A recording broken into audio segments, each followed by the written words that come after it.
इस current affairs funda में आप सभी का स्वागत है। मैं हूं आपके साथ अभिषेक शर्मा और आज के इस वीडियो सेशन में हम जुलाई 3rd वीक के सभी इंपॉर्टेंट करंट अफेयर्स एक साथ कवर करने वाले हैं। हमेशा की तरह आप इस वीडियो को अंत तक जरूर देखिएगा, काफ़ी कुछ आपको जानने के लिए मिलेगा।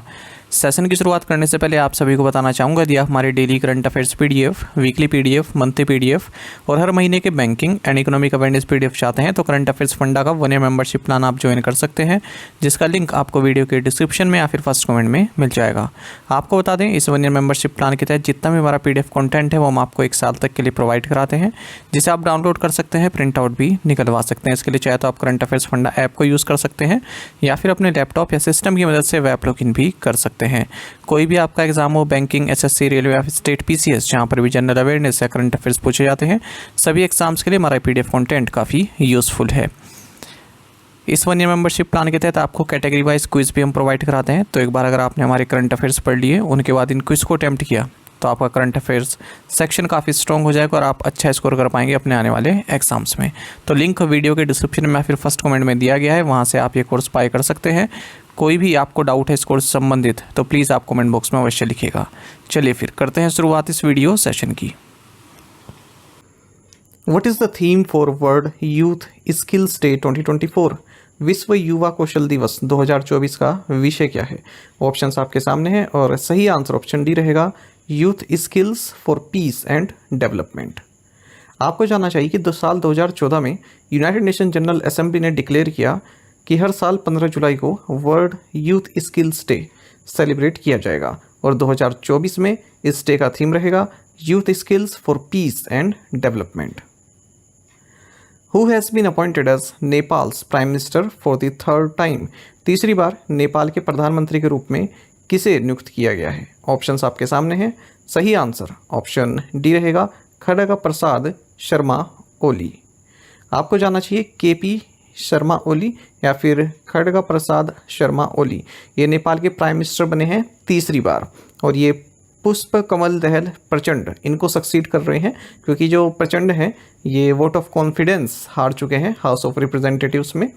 आपको जानना चाहिए जो प्रेसिडेंट हैं नेपाल के रामचंद्र पौडेल, इन्होंने केपी शर्मा ओली को प्राइम मिनिस्टर की शपथ दिलाई है और ये कोलिशन गवर्नमेंट बनने वाली है। Communist party of Nepal, unified Marxist Leninist और नेपाली कांग्रेस के बीच में ये एक कोलिशन गवर्नमेंट है।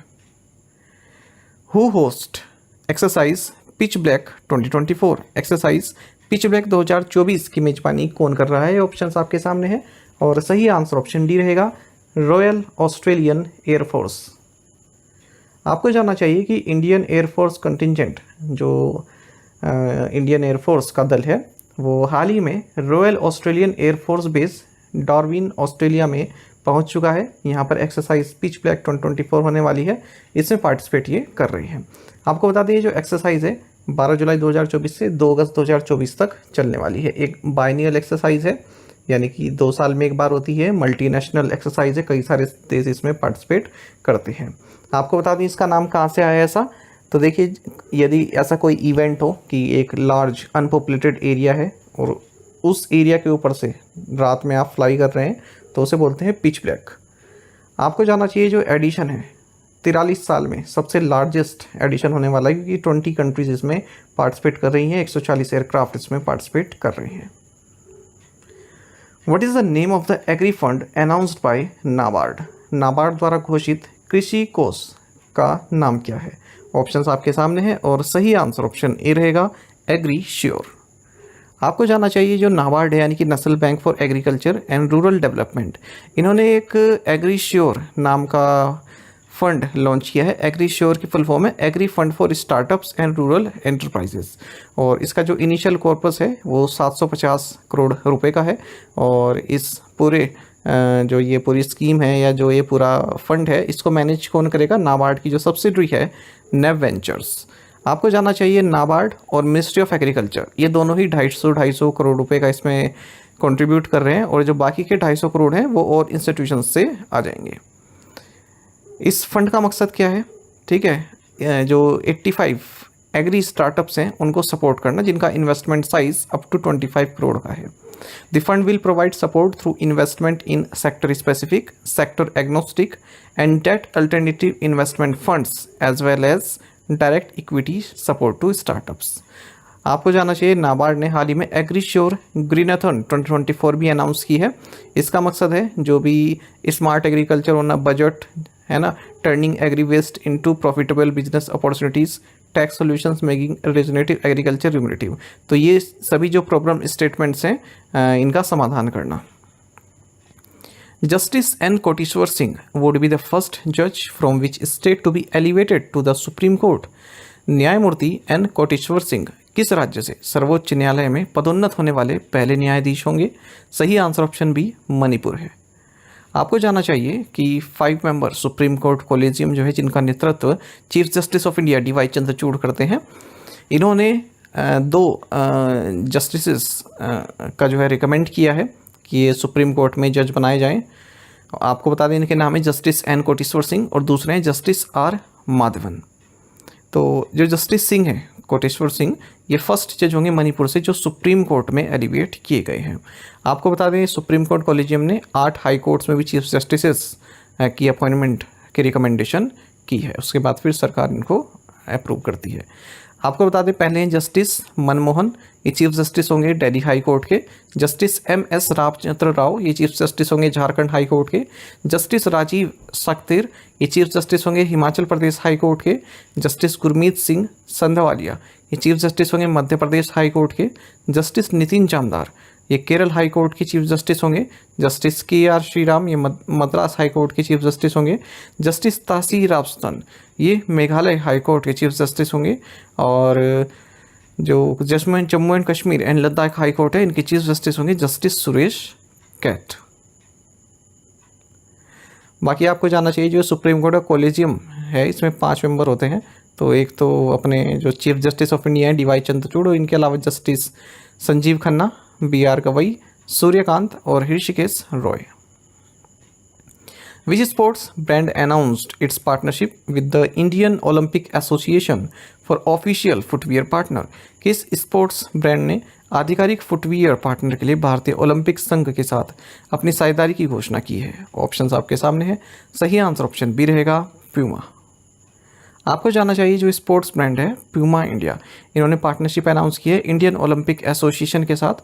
और जो भी इंडियन कंटिजेंट जो भारतीय दल पेरिस ओलंपिक के लिए जा रहा है, उनके ऑफिशियल फुटवियर पार्टनर ये बन गए हैं। इन्होंने एक कैंपेन भी लॉन्च किया है, see the game like we do. तो इसमें PV सिंधु और PR श्रीजेश, किशोर जिना, ये सभी फीचर कर रहे हैं। What is the Biodiversity Beyond National Jurisdiction BBNJ Agreement often referred to as? राष्ट्रीय क्षेत्राधिकार से परे जैव विविधता समझौते को अक्सर क्या कहा जाता है? सही आंसर ऑप्शन ए है हाई सीज। महत्वपूर्ण क्वेश्चन है। आपको जानना चाहिए यूनियन कैबिनेट ने हाल ही में ये फैसला लिया है कि भारत जो biodiversity beyond national jurisdiction agreement है, इसको ज्वाइन करेगा, इसको साइन करेगा। तो आपको बता दें इससे क्या होगा, जो हमारे सस्टेनेबल डेवलपमेंट गोल्स हैं, जिसमें कि खास करके 14 लाइफ बिलो वाटर, ठीक है, ये अचीव करने में मदद मिलेगी आपको। सस्टेनेबल डेवलपमेंट गोल्स जो है 17, वो प्रॉपर याद होनी चाहिए किसी भी एग्ज़ाम के लिए। कहीं से भी क्वेश्चन बन जाता है और काफ़ी इजी क्वेश्चन होते हैं। अगर आप इनको छोड़ोगे तो इसका मतलब कहीं ना कहीं आप अपनी तैयारी में पीछे हो। आपको जानना चाहिए जो ये बायोडाइवर्सिटी बियॉन्ड नेशनल जुरिडिक्शन है BBNJ, इसे हाई सीज भी बोलते हैं। देखिए हर एक कंट्री का अपना एरिया होता है जुरिडिक्शन का, कि वो कहाँ तक जो है अपने क्षेत्राधिकार में ला सकता है, लेकिन उससे परे का जो एरिया है जो किसी के अंडर नहीं आता, ठीक है, तो उससे संबंधित है ये एग्रीमेंट। तो वहाँ पर भी आप पीसफुल तरीके से नेविगेशन कर सकते हैं और सबमरीन केबल्स आप बिछा सकते हैं, पाइपलाइंस आप बिछा सकते हैं, ठीक है, बशर्ते किसी भी तरह की मैरीन जो बायोडाइवर्सिटी है वो अफेक्ट ना हो। तो मिनिस्ट्री ऑफ अर्थ साइंसेज जो है भारत में, वो इस एग्रीमेंट के इम्प्लीमेंटेशन को देखेगी भारत में। आपको जानना चाहिए जो ये BBNJ एग्रीमेंट है या फिर हाई सीज ट्रीटी जो है, ये किस तरह की इंटरनेशनल ट्रीटी है, जो United Nations Convention on the Law of the Seas यानी कि एनक्लोज, इसके अंतर्गत आती है। BBNJ एग्रीमेंट ये 3rd इम्प्लीमेंटेशन एग्रीमेंट है एनक्लोज के अंतर्गत। इससे पहले 1994 पार्ट 11 इम्प्लीमेंटेशन एग्रीमेंट जो है साइन हो चुका है इस अनक्लोज के तहत, और 1995 का UN फिश स्टॉक्स एग्रीमेंट भी साइन हो चुका है। आपको जानना चाहिए जो ये अनक्लोज है इसको अडॉप्ट किया गया था 10 दिसंबर 1982 को, अस्तित्व में आए 16 नवंबर 1994 को। और इसी के तहत इंटरनेशनल सीबेड अथॉरिटी को भी इस्टेब्लिश किया गया है, जो ये बियॉन्ड नेशनल जुरिडिक्शन जो ओशन आता है उसे माइनिंग और बाकी की एक्टिविटीज़ को रेगुलेट करता है। 160 से ज़्यादा कंट्रीज़ इस अनक्लोज को रेटिफाई कर चुकी है।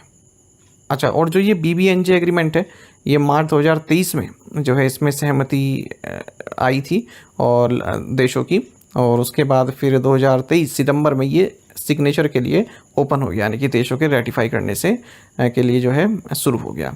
आपको बता दें ये इंटरनेशनल लीगली बाइंडिंग ट्रीटी है, ठीक है। लीगली बाइंडिंग होनी चाहिए, जैसे PCS के एग्ज़ाम दोगे तो वहाँ पर इस तरह की टर्म्स के साथ काफ़ी खेला जाता है।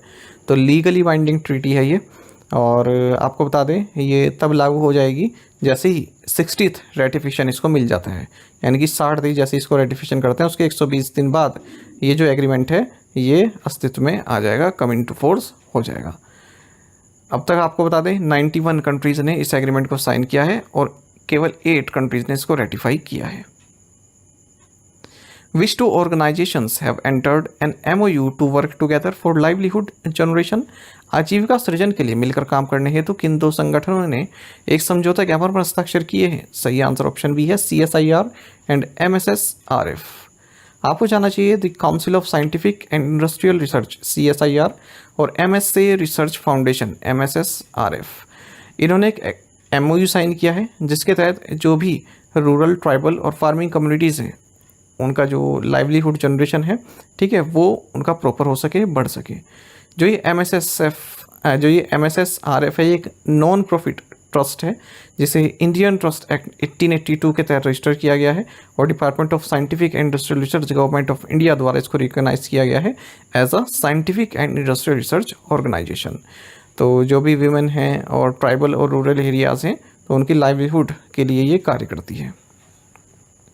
What is the primary focus of the mutual recognition agreement signed between India and Taiwan?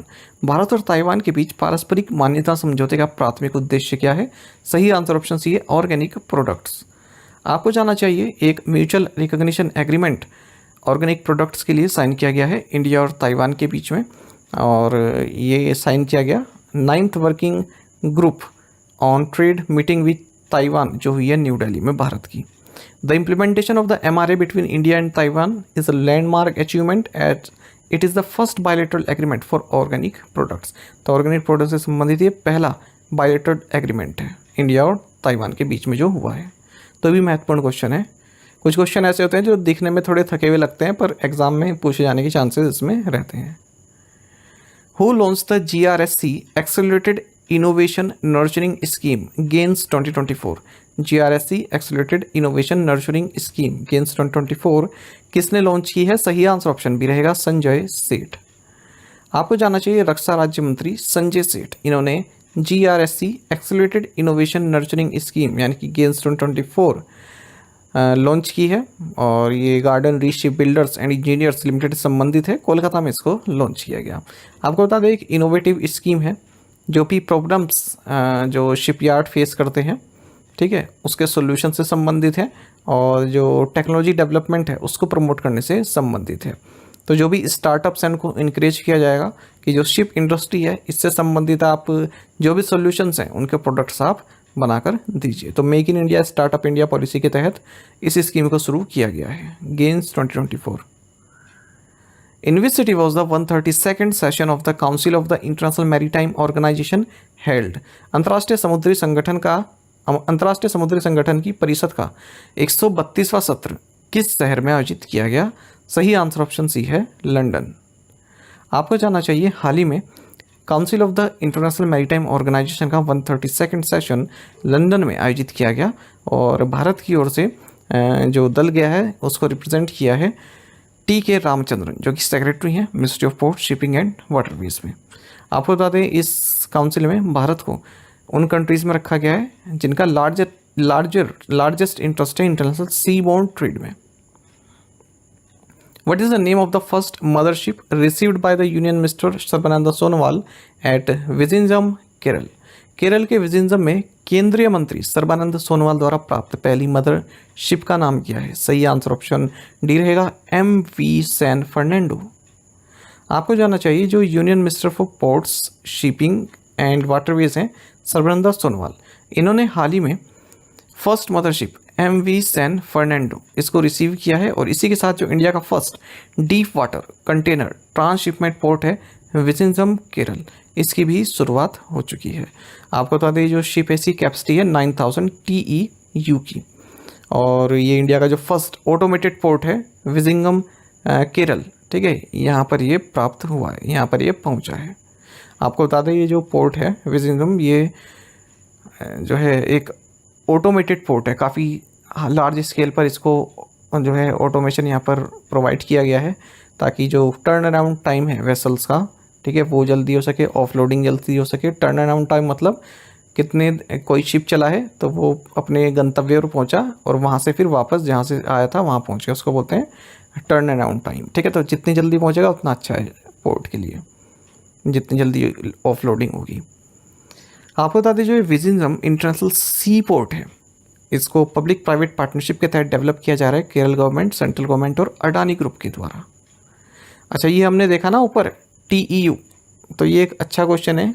कभी कभी जो वैसे एग्ज़ाम्स आ जाते हैं स्टेट के एग्ज़ाम्स, वहाँ पर पूछ लिए जाते हैं कि TEU किसकी यूनिट है, तो TEU का मतलब होता है 20 फुट इक्विवेलेंट यूनिट, ठीक है। तो ये कार्गो की कैपेसिटी को डिनोट करता है। कोई कंटेनर है ना तो 20 फुट लॉन्ग होता है, तो उसके हिसाब से उसकी यूनिट बनाई हुई है 20 फुट इक्विवेलेंट यूनिट। तो यहाँ पर लिखा है 9000 TEU, यानी कि 9000 जो 20 फुट कंटेनर है उनको ये होस्ट कर सकता है। Which states have taken the top spot in नीति आयोग्स SDG इंडिया इंडेक्स 2023-24?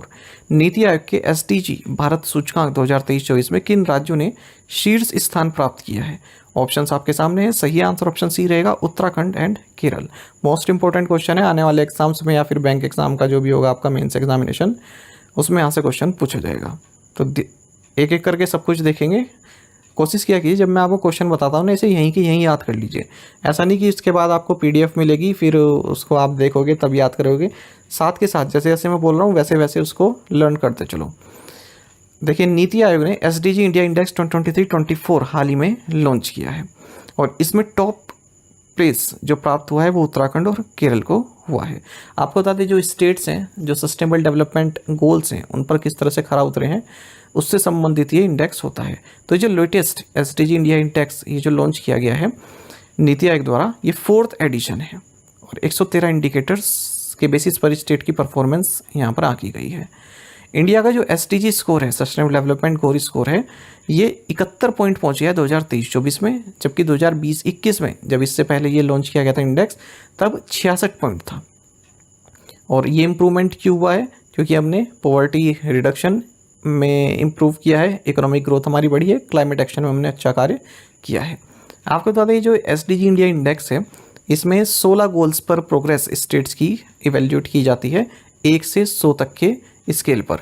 तो जिस स्टेट का स्कोर 100 के जितना पास होगा उतनी उम्दा परफॉर्मेंस उसकी रहेगी, ठीक है। और केरल और उत्तराखंड इनका जो स्कोर है 79 पॉइंट्स ईच है। सबसे लास्ट में बिहार आता है 57 पॉइंट्स के साथ, उससे ऊपर फिर झारखंड है 62 पॉइंट्स, उससे ऊपर नागालैंड है 63 पॉइंट्स। आपको बता दें अगर हम 2020-21 के स्कोर से यदि हम कंपेयर करें, इससे पहले ये 2020-21 में इंडेक्स जारी किया गया था, ठीक है। तो पंजाब, मणिपुर, वेस्ट बंगाल और असम, इनमें हाईएस्ट इंक्रीज देखने को मिला इनका स्कोर में। तो 8 पॉइंट्स इनके स्कोर में बढ़ोतरी हुई है इन चारों ही राज्यों के में। यूनियन टेरिटरीज की बात करें जो टॉप 5 परफॉर्मेंस है, ये चंडीगढ़ है, जम्मू एंड कश्मीर है, पुडुचेरी है, अंडमान एंड निकोबार आइलैंड्स है और दिल्ली है। 2018 से लेकर 2023-24 के बीच में जो फास्टेस्ट मूविंग स्टेट्स रहे हैं वो उत्तर प्रदेश रहे हैं, इसका स्कोर 25 बढ़ा है। उसके बाद जम्मू एंड कश्मीर जिसका स्कोर 21 पॉइंट बढ़ा है। Uttarakhand, Sikkim, Haryana, Assam, Tripura and Punjab, Madhya Pradesh and Orissa. आपको जानना चाहिए कि goal 1 no poverty, goal 8 decent work and economic growth, goal 13 climate action, सबसे ज़्यादा एडवांसमेंट इन गोल्स में देखी गई है, इन 3 गोल्स में देखी गई है और इन्हें फ्रंट रनर कैटेगरी में रखा गया है। आपको बताएं इनमें से भी जो 13th गोल है क्लाइमेट एक्शन, इसमें सबसे ज़्यादा इम्प्रूवमेंट देखा गया है। आपको बता दें जो रिड्यूस्ड इनइक्वालिटी, ये भी एक सस्टेनेबल डेवलपमेंट गोल है। ये इकलौता ऐसा गोल है जिसमें रिडक्शन देखने मिला है जिसके पॉइंट में, ठीक है। 2020-21 में 67 पॉइंट था, और 2022-23 में 65 पॉइंट इसका हो चुका है। पहली बार जो ये SDG इंडिया इंडेक्स है 2018 में लॉन्च किया गया था। और आपको ये भी जानना चाहिए इस साल 32 स्टेट्स और यूनियन टेरिटरीज का स्कोर जो है 65 से 99 के बीच में रहा है, जबकि 2020-21 के एडिशन में केवल 22 स्टेट्स या यूटीज़ का रहा था। 10 नए स्टेट्स और यूटीज़ ऐसे हैं जो फ्रंट रनर कैटेगरी में आए हैं। नाम आप देख सकते हैं: Arunachal Pradesh, Assam, Chhattisgarh, Madhya Pradesh, Manipur, Orissa, Rajasthan, Uttar Pradesh, waste Bengal, Dadar Nagar Haveli and Daman and Diu. Who defeated Novak Djokovic in the Wimbledon 2024 final? पूछ रहे हैं कि विंबलडन 2024 फाइनल में नोवाक जोकोविच को किसने हराया। ऑप्शंस आपके सामने हैं और सही आंसर ऑप्शन सी रहेगा, कार्लोस एल्कराज। आपको जानना चाहिए नोवाक जोकोविच ये अपना 8th विंबलडन टाइटल जीतने से चूक गए हैं, और अगर जीत जाते तो सबसे ज़्यादा बार विंबलडन टाइटल जीतने के रिकॉर्ड की भी बराबरी कर लेते, पर ऐसा नहीं हुआ क्योंकि विंबलडन 2024 के फाइनल में स्पेन के टेनिस प्लेयर कार्लोस एल्कराज ने इन्हें हरा दिया है। आपको बता दें ये टूर्नामेंट लंदन में खेला गया। आपको जानना चाहिए जोकोविच ने 7 विंबलडन टाइटल्स जीते हैं और सबसे ज़्यादा विंबलडन टाइटल्स रोजर फेडरर ने जीते हुए हैं 8। अगर हम बात करते हैं महिला सेक्शन की, फीमेल इवेंट की, तो चेक रिपब्लिक की बारबोरा क्रेजिकोवा इन्होंने जैस्मिन पाउलिनी को फाइनल में हराकर लेडी सिंगल्स विंबलडन टाइटल जीत लिया है। अच्छा, जो ये कार्लोस एल्कराज है इन्होंने पिछली बार भी जीता था विंबलडन और इस बार भी जीता है। बैक टू बैक 2 विंबलडन इन्होंने जीत लिए हैं। ये याद रखिएगा, स्पेन के हैं। बाकी आपको जानना चाहिए जो विनर्स हैं ये मेन सिंगल्स फाइनल के, ठीक है, इनको मिलते हैं 27 लाख स्टर्लिंग पाउंड। बाकी मेंस डबल्स की अगर हम बात करें तो ये जीता है फिनलैंड के हैरी हेलिवोरा और यूनाइटेड किंगडम के हेनरी पैटर्न की जोड़ी ने। विमेंस डबल जीता है चेक रिपब्लिक की कैटरीना सिनियाकोवा और यूनाइटेड स्टेट्स की टेलर टाउनसेंड ने। वहीं मिक्स डबल जीता है पोलैंड के जैन जेलेंस्की और चाइनीज ताइपे की ही सू वी ने। Who did Argentina defeat in the final to win the 2024 Copa America? Argentina ने फाइनल में किसे हराकर 2024 कोपा अमेरिका जीता? ऑप्शंस आपके सामने हैं। सही आंसर ऑप्शन डी रहेगा, कोलंबिया। आपको जानना चाहिए अर्जेंटीना ने अपना 16th कोपा अमेरिका टाइटल जीत लिया है, फाइनल में कोलंबिया को 1-0 से हराया है। आपको जानना चाहिए अर्जेंटीना का हाल फिलहाल का तीसरा बड़ा टाइटल है। इससे पहले 2022 का वर्ल्ड कप ये जीते, फिर 2021 का कोपा अमेरिका भी ये जीते हैं। आपको जानना चाहिए अगर हम कोपा अमेरिका 2024 की बात करें तो ये 48th एडिशन रहा है इस टूर्नामेंट का। ये क्वाड्रेनियल इंटरनेशनल मेंस सॉकर चैंपियनशिप है, तो 4 साल में एक बार होता है फुटबॉल टूर्नामेंट, और इसको साउथ अमेरिका की जो फुटबॉल बॉडी है कॉनमेबॉल इसके द्वारा ऑर्गेनाइज किया जाता है। तो ये टूर्नामेंट अभी 20 जून से 14 जुलाई तक यूनाइटेड स्टेट्स में खेला गया। Who did Spain defeat in the final to win the UEFA euro 2024 title?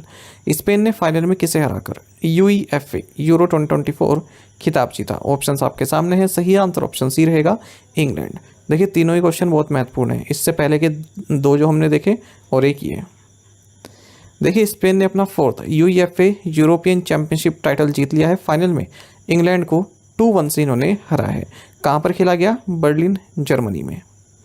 आपको जानना चाहिए जो है 2024 का UEFA यूरोपियन फुटबॉल चैंपियनशिप है, या शॉर्ट में जिसे आप यूरो 2024 कहेंगे, ये 17th एडिशन था इस चैंपियनशिप का। ये भी एक क्वाड्रेनियल इंटरनेशनल फुटबॉल चैंपियनशिप है। इसको UEFA द्वारा ऑर्गेनाइज किया जाता है। जो भी यूरोपियन मेंस नेशनल टीम्स हैं, ठीक है, उनके बीच में खेला जाता है। बाकी आपको जानना चाहिए जो ये UEFA है इसका हेडक्वार्टर्स न्यून स्विट्जरलैंड में है। Who has been re-elected as the chairperson of the World Customs Organization for a second term? विश्व सीमा शुल्क संगठन के अध्यक्ष के रूप में दूसरे कार्यकाल के लिए किसे फिर से चुना गया है? सही आंसर ऑप्शन डी रहेगा, एडवर्ड किस्वेटर। आपको जानना चाहिए South African revenue services commissioner Edward Kieswetter, इन्हें वर्ल्ड कस्टम्स ऑर्गेनाइजेशन का चेयरपर्सन री-इलेक्ट किया गया है दूसरे टर्म के लिए 2024-25 के लिए। आपको जानना चाहिए जो वर्ल्ड कस्टम्स ऑर्गेनाइजेशन एक इंटर गवर्नमेंटल ऑर्गेनाइजेशन है, इसका हेडक्वार्टर्स ब्रसेल्स बेल्जियम में है। Where did the heart to brave hearts car rally culminate? Heart to brave hearts car rally का समापन कहाँ हुआ? सही आंसर ऑप्शन डी रहेगा, कारगिल वॉर मेमोरियल द्रास। आपको जानना चाहिए लेफ्टिनेंट जनरल भवनीश कुमार जो कि general officer commanding Delhi area है, इन्होंने हाल ही में एक कार रैली जिसका नाम था हार्ट टू ब्रेव हार्ट, इसको हरी झंडी दिखाई। और कहाँ से हरी झंडी दिखाई? Cariappa parade ground Delhi cantt से। आपको बता दें ये कार रैली इंडिया की जो विक्ट्री हुई कारगिल वॉर में उसकी 25th एनिवर्सरी को सेलिब्रेट करने के लिए निकाली गई है। तो जो भी सेक्रीफाइस कारगिल वॉर में हमारे जवानों द्वारा किए गए और हमें ये विक्ट्री मिली, तो उसी को यहाँ पर ट्रिब्यूट दिया जा रहा है इस कार रैली के जरिए। आपको जानना चाहिए कि जो ये टीम है ये कारगिल वॉर मेमोरियल द्रास पहुँची, 10,000 किलोमीटर की डिस्टेंस इन्होंने अपनी कवर की और 15 जुलाई 2024 को इस रैली का समापन हुआ। ये रैली ऑर्गेनाइज की गई थी इंडियन आर्मी और महिंद्रा एंड महिंद्रा के द्वारा। मई 2024 में भारत के औद्योगिक उत्पादन सूचकांक IIP की वृद्धि दर क्या थी? What was the growth rate of India's index of industrial production IIP इन मई 2024? सही आंसर ऑप्शन बी है 5.9%। आपको जानना चाहिए इंडिया का जो इंडेक्स ऑफ इंडस्ट्रियल प्रोडक्शन है ये अपने 7 महीने के हाई पर पहुंच गया है, 5.9% से ग्रो किया है मई 2024 में, क्योंकि पावर और माइनिंग सेक्टर्स ने अच्छा परफॉर्मेंस किया है। आपको बता दें जो फैक्ट्री आउटपुट ग्रोथ होती है उसको इंडेक्स ऑफ इंडस्ट्रियल प्रोडक्शन के रूप में मेज़र किया जाता है। तो अप्रैल के महीने में 5% रही थी, मार्च में 5.4% रही थी, फरवरी में 5.6% रही थी और जनवरी में 4.2% रही थी। पिछली बार जब सबसे हाई ये वैल्यू गई थी तब अक्टूबर 2023 की बात है जब ये 11.9 पहुंची थी। अप्रैल से मई के पीरियड में IIP ग्रोथ 5.4% रही है, जबकि इससे पिछले फाइनेंशियल ईयर में अप्रैल से मई के बीच में 5.1% रही थी। अब बेसिक चीज़ देख लेते हैं जो आपके लिए महत्वपूर्ण है। IIP इसका जो बेस ईयर है 2011-12 होता है। आपको बता दें इसे कंपाइल और पब्लिश किया जाता है national statistic office, ministry of statistical and programme implementation के द्वारा। तो जिसमें महीने का निकाला जा रहा है 6 हफ्ते बाद उसका डेटा पब्लिश किया, जैसे मई का निकाला है हमने, ठीक है, तो लगभग 6 हफ्ते बाद उसका डेटा निकल कर सामने आता है, ठीक है। और जो 8 कोर इंडस्ट्रीज़ हैं उनका वेटेज लगभग 40.27% रहता है इस इंडेक्स में। अब आप कहेंगे कि 8 कोर इंडस्ट्रीज़ कौन सी हैं, तो आप यहाँ पर देख सकते हैं refinery products, electricity, steel, coal, crude oil, natural gas, cement and fertilisers. Which bank has entered into a co-lending partnership with Piramal Capital and Housing Finance Limited? किस बैंक ने Piramal capital and housing finance limited के साथ सह उधार साझेदारी पर हस्ताक्षर किए? सही आंसर ऑप्शन नहीं रहेगा axis bank.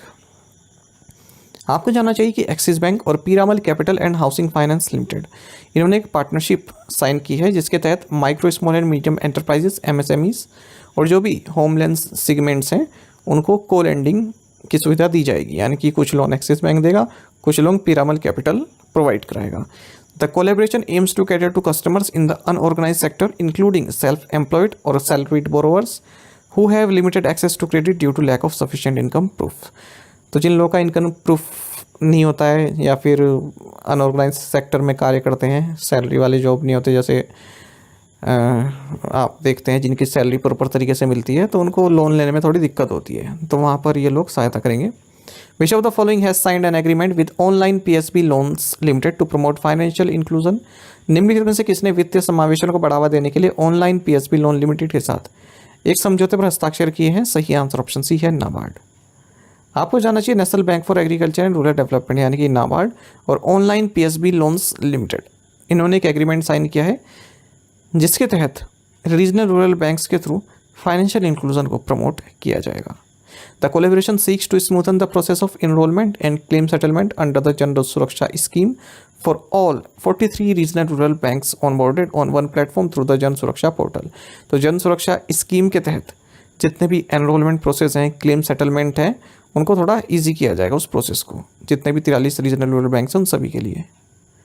Under this initiative, NABARD will integrate all 43 RRBs onto the Jan Suraksha portal with a view to democratizing access to financial protection schemes across erstwhile inaccessible corner of the country. Which insurer company recently launched the health insurance product Elevate? हाल ही में किस बीमा company ने स्वास्थ्य बीमा उत्पाद Elevate launch किया है? सही आंसर ऑप्शन सी रहेगा, आईसीआईसीआई लोम्बार्ड। आपको जाना चाहिए आईसीआईसीआई लोम्बार्ड ने एक हेल्थ इंश्योरेंस प्रोडक्ट लॉन्च किया है जिसका नाम है एलिवेट। ठीक है, तो कोई मेडिकल इमरजेंसी आ जाए, मेडिकल इन्फेक्शन के कारण यदि आपको किसी तरह की नीड है तो उस ज़रूरत को ये पूरा करता है। और एआई का सपोर्ट है इस प्रोडक्ट में। आईसीआईसीआई लोम्बार्ड की बात करते हैं, हेडक्वार्टर्स मुंबई महाराष्ट्र में है। सीएमडी हैं संजीव मंत्री। अच्छा, कल मैं गूगल प्ले स्टोर पर अपनी ऐप के रिव्यूज़ देख रहा था, तो ये एक रिव्यू मुझे मिला, मिस्टर मोहित अग्रवाल हैं, तो इन्होंने काफ़ी कुछ लिखा है, तो काफ़ी अच्छा लगा इनका रिव्यू पढ़कर। आप भी देख सकते हैं क्या लिखा है इन्होंने। एक बात इन्होंने लिखी है, मेरे बारे में ही लिखी है कि कोई भी क्वेरी होती है तो उसका रिस्पॉन्स काफ़ी क्विकली प्रोवाइड किया जाता है। ठीक है, तो हमेशा से मैं जो है आप लोग, मैं हूँ चाहे विकास सर है, कोई भी आपकी क्वेरी होती है तो तुरंत उसको हम सुलझाते हैं। ठीक है, ये बात तो कई एस्पिरेंट्स हमें कह चुके हैं। ठीक है, इसके लिए हम हमेशा से डेडिकेटेड हैं। और कई बार तो ऐसा भी देखा गया, जब नहीं आपका सोल्व होता तो विकास सर जो है पर्सनली भी आपको फ़ोन करके पूछते हैं कि ऐप में कोई दिक्कत आ रही है या फिर कोई भी इशू आ रहा है। ठीक है, तो आप लोग जो है हमारे लिए काफ़ी मायने रखते हो, जो भी एस्पिरेंट्स हमारे साथ जुड़े हुए हैं, आप लोग अपना समय निकाल कर डेली हमारे प्लेटफॉर्म से जुड़ते हो, चाहे जितने भी हो, जितने भी आप लोग पार्टिसिपेट करते हो। ठीक है, सभी लोग आप हम लोगों के लिए काफ़ी यूनिक हो।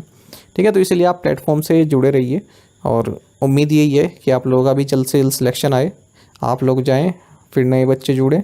ठीक है, इस तरह से चलता रहे, ऐसा कभी ना हो कि लंबे समय तक जो है कोई तैयारी कर रहा हो, जल्दी जल्दी आप लोग का सिलेक्शन मिले। इसके लिए हम पूरी मेहनत आपके साथ करते हैं, आप लोग भी पार्टिसिपेट किया कीजिए इसी तरह हमारे साथ। Which financial institution has partnered with NZSA to build 400 megawatt solar power plant in Surendranagar, Gujarat? Gujarat के सुरेंद्रनगर में 400 मेगावाट का सौर ऊर्जा संयंत्र बनाने के लिए किस वित्तीय संस्थान ने NZSA के साथ साझेदारी की है? सही आंसर ऑप्शन ए है ADB, एशियन डेवलपमेंट बैंक। देखिए, एशियन डेवलपमेंट बैंक AB, इसने 1460 करोड़ रुपए अरेंज करने की बात कही है NC ग्रुप के लिए, ताकि सुरेंद्रनगर गुजरात में 400 megawatt solar photovoltaic power plant construct किया जा सके। आपको बता दें, इंडियन गवर्नमेंट का जो टारगेट है कि हम at least 500 gigawatts non fossil fuel energy capacity प्राप्त करना चाहते हैं 2030। ठीक है, तो इसको जो है सपोर्ट करेगा ये जो पावर प्लांट है। दो महत्वपूर्ण हमने ADB के साथ एग्रीमेंट देखे थे हाल ही में, ये हमने MCQ फॉर्मेट में कवर किए थे, यहाँ पर मैं केवल आपको रिवीजन पर्पस से बता रहा हूँ। गवर्नमेंट ऑफ इंडिया और एशियन डेवलपमेंट बैंक ने 170 मिलियन US का लैंड एग्रीमेंट साइन किया ताकि पेंडेमिक प्रिपेयर्डनेस हमारी रह सके। बाकी ADB ने कहा है कि हम भारत को जो है 2.6 बिलियन US की सॉवरेन लैंडिंग प्रोवाइड कराएंगे। Which country issued it's new bank notes with 3D hologram technology? किस देश ने 3D होलोग्राम तकनीक के साथ अपने नए बैंक नोट जारी किए? सही आंसर ऑप्शन सी, जापान है। आपको जानना चाहिए, जापान ने लगभग 2 डेकेड्स में पहली बार अपने नए बैंक नोट्स जारी किए हैं और 3D होलोग्राम टेक्नोलॉजीज में यूज़ किया है, ताकि जो जाली नोट बनते हैं वो ना बन सकें। और 10,000 येन, 5,000 येन और 1,000 येन के डिनोमिनेशन में ये नोट जारी किए गए हैं। यहाँ की करेंसी क्या है? जापानीज़ येन।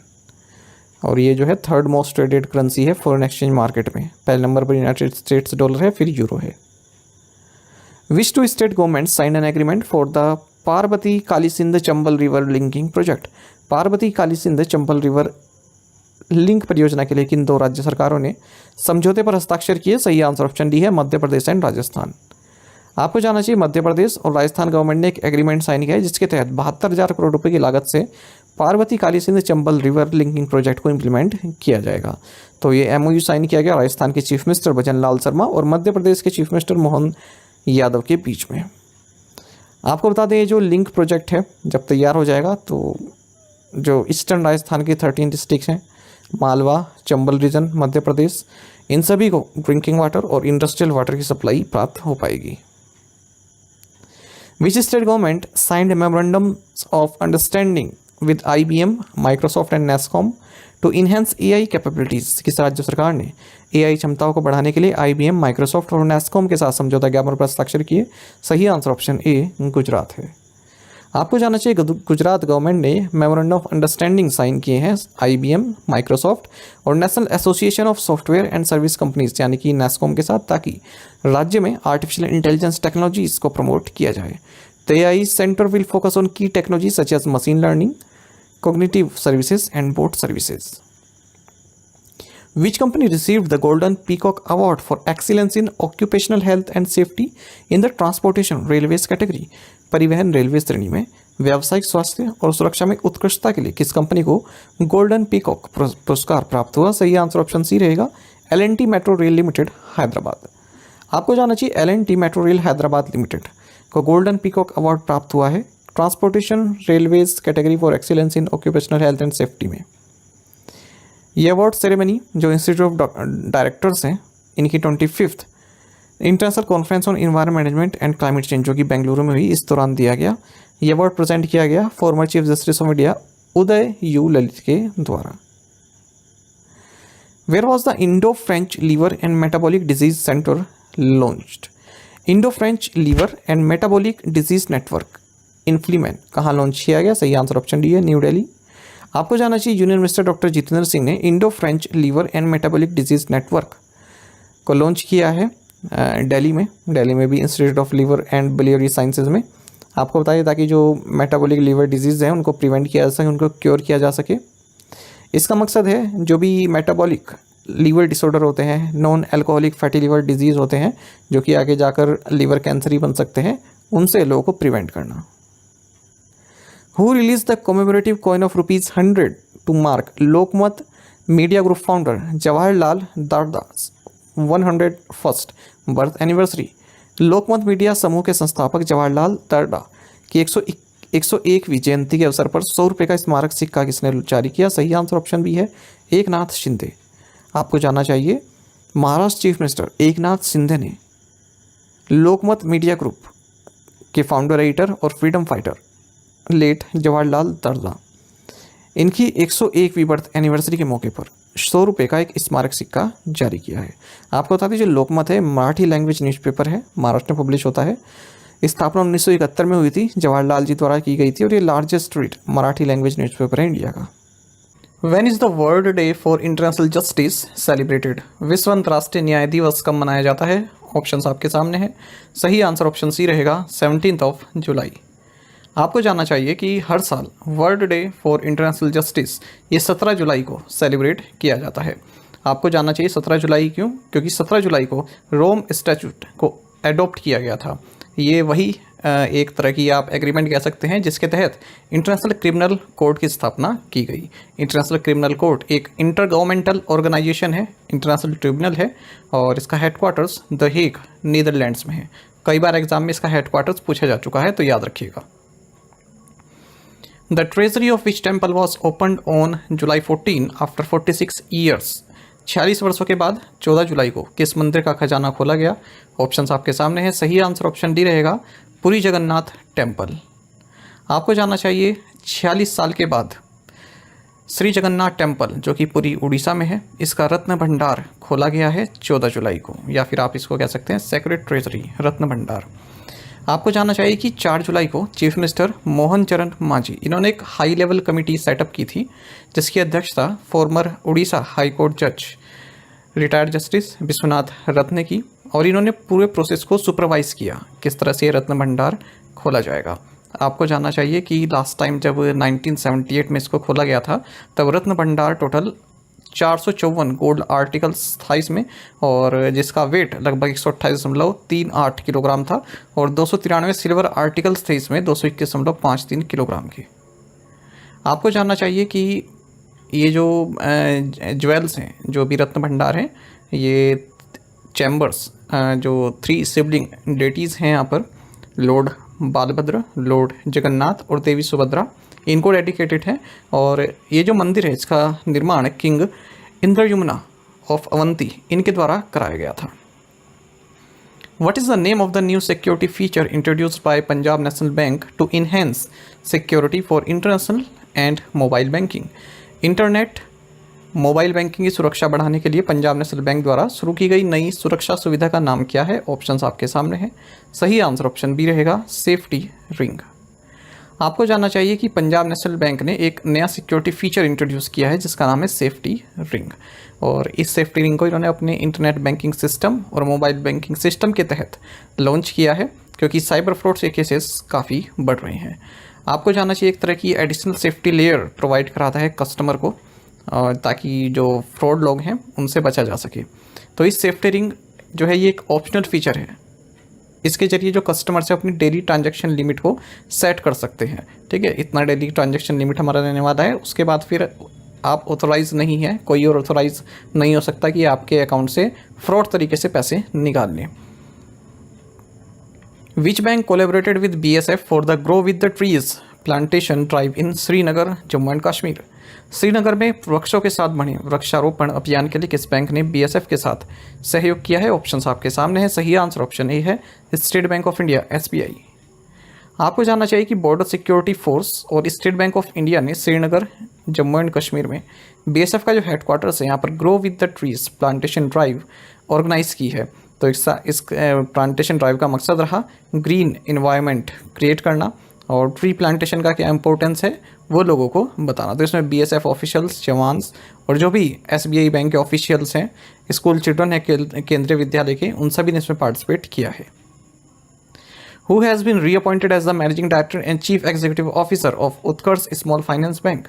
उत्कर्ष लघु वित्त बैंक के प्रबंध निदेशक और मुख्य कार्यकारी अधिकारी के रूप में किसे पुनः नियुक्त किया गया है? ऑप्शंस आपके सामने हैं। सही आंसर ऑप्शन डी रहेगा गोविंद सिंह। आपको जानना चाहिए कि रिजर्व बैंक ऑफ इंडिया ने गोविंद सिंह को उत्कर्ष स्मॉल फाइनेंस बैंक के managing director and chief executive officer के तौर पर रीअपॉइंट करने की मंजूरी दे दी है। 3 साल का इनका कार्यकाल रहेगा और 21 सितंबर 2024 से इफेक्टिव रहेगा। उत्कर्ष स्मॉल फाइनेंस बैंक की बात करते हैं। हेडक्वार्टर्स वाराणसी उत्तर प्रदेश में है। टैगलाइन है आपकी उम्मीद का खाता। Which company launch India's first tourism index fund? किस कंपनी ने भारत का पहला पर्यटन सूचकांक कोष लॉन्च किया है? सही आंसर ऑप्शन बी रहेगा टाटा एसेट मैनेजमेंट कंपनी। आपको जानना चाहिए कि टाटा एसेट मैनेजमेंट कंपनी ने इंडिया का first tourism index fund launch किया है, और जितने भी निफ्टी 500 के तहत कंपनीज आती हैं वो इसका हिस्सा हैं। और ये जो टूरिज्म इंडेक्स फंड है ये निफ्टी इंडिया टूरिज्म इंडेक्स को ट्रैक करेगा। देखिए, प्रीवियस ईयर्स में जो भी बैंक एग्जाम हुए हैं वहाँ पर इस तरह के फंड से क्वेश्चन जरूर पूछे गए हैं। अगर किसी ने इंडिया का फर्स्ट किस तरह का इंडेक्स फंड या और कुछ लॉन्च किया है तो पूछे गए हैं। तो 3-4 हम यहीं पर देख लेते हैं। ICICI प्रूडेंशियल म्यूचुअल फंड ने हाल ही में इंडिया का first exchange traded fund launch किया है जो ऑयल और गैस सेक्टर से संबंधित है। इसका नाम है ICICI prudential Nifty oil and gas ETF। Motilal Oswal ने इंडिया का first defence index fund launch किया है। और मेरी एसेट म्यूचुअल फंड, इसने इंडिया का first exchange traded fund ETF launch किया है जो कि इलेक्ट्रिक व्हीकल्स और न्यू एज ऑटोमोटिव सेगमेंट से संबंधित है। ये हम पहले MCQ फॉर्मेट में ही पढ़ चुके हैं। तो ये 4 फंड आप याद रखना, आने वाले एग्जाम में कोई भी क्वेश्चन इनमें से आ सकता है। Who won the men's singles title at the St. Denis Reunion Open 2024? Saint Denis Reunion Open 2024 में पुरुष एकल का खिताब किसने जीता? सही आंसर ऑप्शन डी है थारुण मन्नेपल्ली। आपको जानना चाहिए बैडमिंटन में इंडियन शटलर्स ने men's and women's singles title जीत लिया है सेंट डेनिस रियूनियन ओपन 2024 में, जो कि सेंट डेनिस में खेला गया। सेंट डेनिस आपको बता दें एक फ्रेंच ओवरसीज टेरिटरी है। रियूनियन इसी कैपिटल है वेस्टर्न इंडियन ओशन में। मैन सिंगल्स में इंडिया के थारुण मन्नेपल्ली ने युदाई ओकीमोतो जो कि जापान के हैं इन्हें हराया है और अपना टाइटल जीता है। विमेन सिंगल्स में इंडिया की तस्नीम मीर ने टाइटल जीता है। इन्होंने रक्षिता श्री जो कि भारत की हैं इन्हें हराया फाइनल में। PM Narendra Modi inaugurated Indian newspaper society INS towers in which city? प्रधानमंत्री नरेंद्र मोदी ने किस शहर में Indian newspaper society INS towers का उद्घाटन किया? सही आंसर ऑप्शन बी रहेगा मुंबई। आपको जानना चाहिए हाल ही में प्राइम मिनिस्टर नरेंद्र मोदी ने मुंबई महाराष्ट्र में INS टावर्स को इनोग्रेट किया है जब इन्होंने इंडियन न्यूज़पेपर सोसाइटी सेक्रेटेरिएट को विजिट किया। प्रधानमंत्री नरेंद्र मोदी ने मुंबई में लगभग 29,400 करोड़ रुपए के मल्टीपल प्रोजेक्ट्स की आधारशिला रखी और कुछ देश को जो है डेडिकेट किए। इन प्रोजेक्ट्स में अगर हम मेन बात करें तो थाने बोरीवली टनल प्रोजेक्ट है, 16,600 करोड़ रुपए का ये प्रोजेक्ट है। और ये जो ट्विन ट्यूब टनल है संजय गांधी नेशनल पार्क से होकर गुजरेगी। वेस्टर्न एक्सप्रेस हाईवे जो कि बोरीवली साइड में है इसे थाने गोलमंदर रोड जो कि थाने साइड में इन्हें कनेक्ट करेगी। टोटल लेंथ है प्रोजेक्ट की 11.8 किलोमीटर। साथ ही इन्होंने गोरेगांव मुरुंद लिंक रोड प्रोजेक्ट का जो है आधारशिला भी रखी है। 6300 करोड़ रुपए की जो है प्रोजेक्ट है। साथ ही इन्होंने मुख्यमंत्री युवा कार्य प्रशिक्षण योजना इसको भी लॉन्च किया है 5600 करोड़ रुपए के बजट के साथ। 2024 world heritage young professionals forum inaugurated in which country. 2024 world heritage young professionals forum का उद्घाटन किस देश में हुआ? सही आंसर ऑप्शन ए है, इंडिया। आपको जानना चाहिए कि भारत पहली बार यूनेस्को की prestigious world heritage committee meeting 21 से 31 जुलाई के बीच में होस्ट करने वाला है न्यू दिल्ली में। तो ये 46th सेशन रहने वाला है और इसी के पार्ट के रूप में मिनिस्ट्री ऑफ कल्चर ने हाल ही में 2024 world heritage young professional forum भी लॉन्च किया है।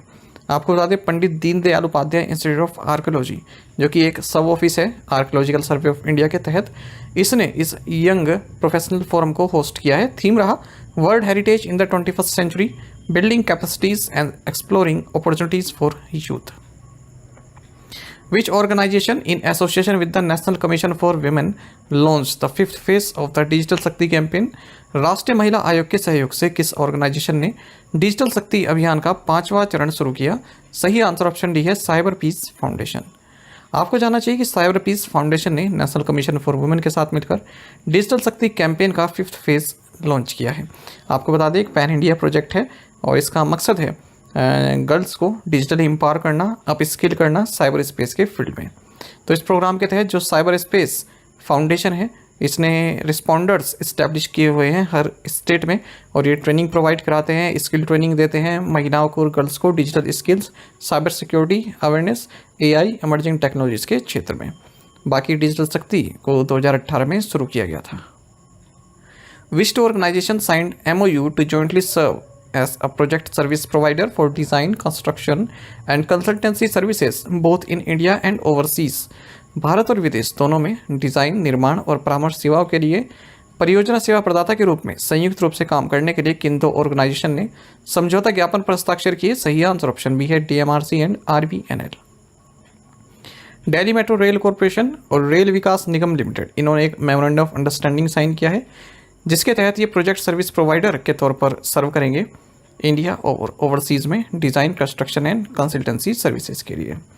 The MOU covers a wide range of projects including metro and railway systems, high speed rail, highways, mega bridges, tunnels, institutional buildings, workshops, depots, signal and telecommunication works and railway electrification. Which space agency is responsible for launching the Habitable World Observatory (HWO) to discover inhabited planet by 2050?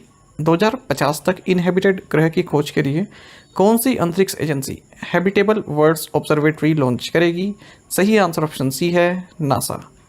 आपको जानना चाहिए कि 2050 तक एक habitable planet खोजने के उद्देश्य से नासा, जो कि एक independent space agency United states की, ये हैबिटेबल वर्ल्ड ऑब्जर्वेटरी लॉन्च करेगी 2040 में। तो इस हैबिटेबल वर्ल्ड ऑब्जर्वेटरी का मकसद ये रहेगा, जो भी हम लिविंग थिंग्स हैं, मान हम सब लिविंग थिंग्स हैं, तो हमारे जो भी बायो सिग्नेचर्स होते हैं, ठीक है, जो भी हमारे ऐसे काम होते हैं जिनसे हमें पता चलता है कि हमारे अंदर जो है जीवन है, तो इस तरह की फॉर्म्स आप दूसरे प्लैनेट पर खोजेंगे कि क्या वहाँ पर भी जीवन संभव हो सकता है। तो इन्होंने बताया कि सन के चारों तरफ लगभग 25 अर्थ लाइक प्लैनेट्स जो हैं ऑर्बिट कर रहे हैं, ठीक है, और नासा की टीम ने उन्हें आइडेंटिफाई किया है इस एडिशनल रिसर्च के लिए। तो वहाँ पर देखा जाएगा कि यहाँ पर कोई किसी तरह की लाइफ एग्जिस्ट कर सकती है या नहीं कर सकती है। HWO इसे सुपर हबल भी बोला जा रहा है। It will feature ultra precise optics to image earth size planets and scrutinise their atmospheres for signs of life. In which city was the 6th East Asia Summit Conference on Maritime Security Cooperation held? समुद्री सुरक्षा सहयोग पर छठा पूर्वी Asia शिखर सम्मेलन किस शहर में आयोजित किया गया? सही आंसर ऑप्शन सी, मुंबई है। आपको जानना चाहिए 6th east Asia summit conference on maritime security cooperation, ये मुंबई में आयोजित किया गया। इस कॉन्फ्रेंस को ऑर्गेनाइज किया गया minister of external affairs government of India द्वारा government of Australia and Indonesia के साथ मिलकर। ASEAN India centre at research and information system for developing countries and national maritime foundation, ये नॉलेज पार्टनर रहे इस कॉन्फ्रेंस के लिए। East conference EAS conference on maritime security cooperation, ये जो इवेंट है ये भारत द्वारा ऑर्गेनाइज किया गया है, जो भी पार्टनर नेशन मैंने आपको बताए हैं, और इसका मकसद रहा EAS प्लान फॉर एक्शन 2024-28 के बारे में डिस्कशन करना, उसको किस तरह से इम्प्लीमेंट किया जा सके इस बारे में डिस्कस करना। Which state will become the first in India to adopt an action plan for road safety for the next 10 years? कौन सा राज्य अगले 10 वर्षों के लिए सड़क सुरक्षा के लिए कार्य योजना अपनाने वाला भारत का पहला राज्य बन गया है? सही आंसर ऑप्शन भी है राजस्थान। आपको जानना चाहिए राजस्थान जल्द ही फर्स्ट स्टेट बनेगा हमारे देश में, जो कि अगले 10 सालों के लिए रोड सेफ्टी का एक एक्शन प्लान लेकर आएगा। तो ये एक्शन प्लान का मकसद रहेगा जो रोड एक्सीडेंट हैं उनको 2030 तक 50% तक घटाना। The policy would generate awareness among the public at large about road safety provisions and bring about behavioral changes for complying with road safety rules. और इस पॉलिसी को फ्रेम करने में वर्ल्ड बैंक भी राजस्थान सरकार की हेल्प करेगा। How many new biosphere reserves has UNESCO recently designated? UNESCO ने हाल ही में कितने नए बायोस्फीयर रिजर्व नामित किए हैं? ऑप्शंस आपके सामने हैं। सही आंसर ऑप्शन डी है 11। आपको जानना चाहिए यूनेस्को ने हाल ही में 11 नए बायोस्फीयर रिजर्व्स 11 कंट्रीज़ में अप्रूव किए हैं, जिनमें कि बेल्जियम और गैम्बिया में भी आते हैं। पहली बार यहाँ से कोई बायोस्फीयर रिजर्व सेलेक्ट किया गया है यूनेस्को द्वारा, जिसे अप्रूव किया गया है। बाकी Colombia, Dominican Republic, Italy, Mongolia, Kingdom of the Netherlands, Philippines, Republic of Korea, Slovenia, Spain यहाँ से लिए गए हैं। आपको बता दें नए बायोस्फीयर रिजर्व्स के ऐड होने के साथ ही जो टोटल एरिया है वो 37,400 किलोमीटर स्क्वायर हो गया है इन बायोस्फीयर रिजर्व का, जिन्हें यूनेस्को ने अडॉप्ट किया हुआ है। और टोटल संख्या हो गई है 759 और 136 कंट्रीज़ में शामिल है। तो ये जो एडिशन किया गया है, कभी कभी पूछ लेते हैं कोई एडिशन क्या हो कि किस मीटिंग में फैसला किया गया, तो ये 36th सेशन हुआ इंटरनेशनल कोऑर्डिनेटिंग काउंसिल का, जो कि गवर्निंग बॉडी है यूनेस्को के Man and the Biosphere programme की, और ये हुआ है अगादीर, मोरक्को में। What is the name of the online platform introduced by the World Health Organization for information on medical devices? चिकित्सा उपकरणों की जानकारी के लिए विश्व स्वास्थ्य संगठन द्वारा शुरू किए गए ऑनलाइन प्लेटफॉर्म का नाम क्या है? सही आंसर ऑप्शन ए है मेडिवाइस। आपको जानना चाहिए वर्ल्ड हेल्थ ऑर्गेनाइजेशन ने एक ऑनलाइन प्लेटफॉर्म लॉन्च किया जिसका नाम है मेडिवाइस, यानी कि मेडिकल डिवाइसेस इंफॉर्मेशन सिस्टम, जो कि एक global open access clearing house है। किसी मेडिकल डिवाइस के बारे में आप इन्फॉर्मेशन जानना चाहते हैं तो यहाँ पर आप इन्फॉर्मेशन जान सकते हैं। तो जो भी गवर्नमेंट्स हैं, रेगुलेटर्स हैं या फिर और यूजर्स हैं, वो किसी मेडिकल डिवाइस के बारे में जानना चाहते हैं, किस तरह से वो डायग्नोस्टिक करता है, टेस्टिंग करता है और डिजीज़ ट्रीटमेंट करता है, हेल्थ कंडीशन किन किन हेल्थ कंडीशन के लिए वो जो है हेल्पफुल है, तो इस प्लेटफॉर्म पर जाकर चेक कर सकते हैं।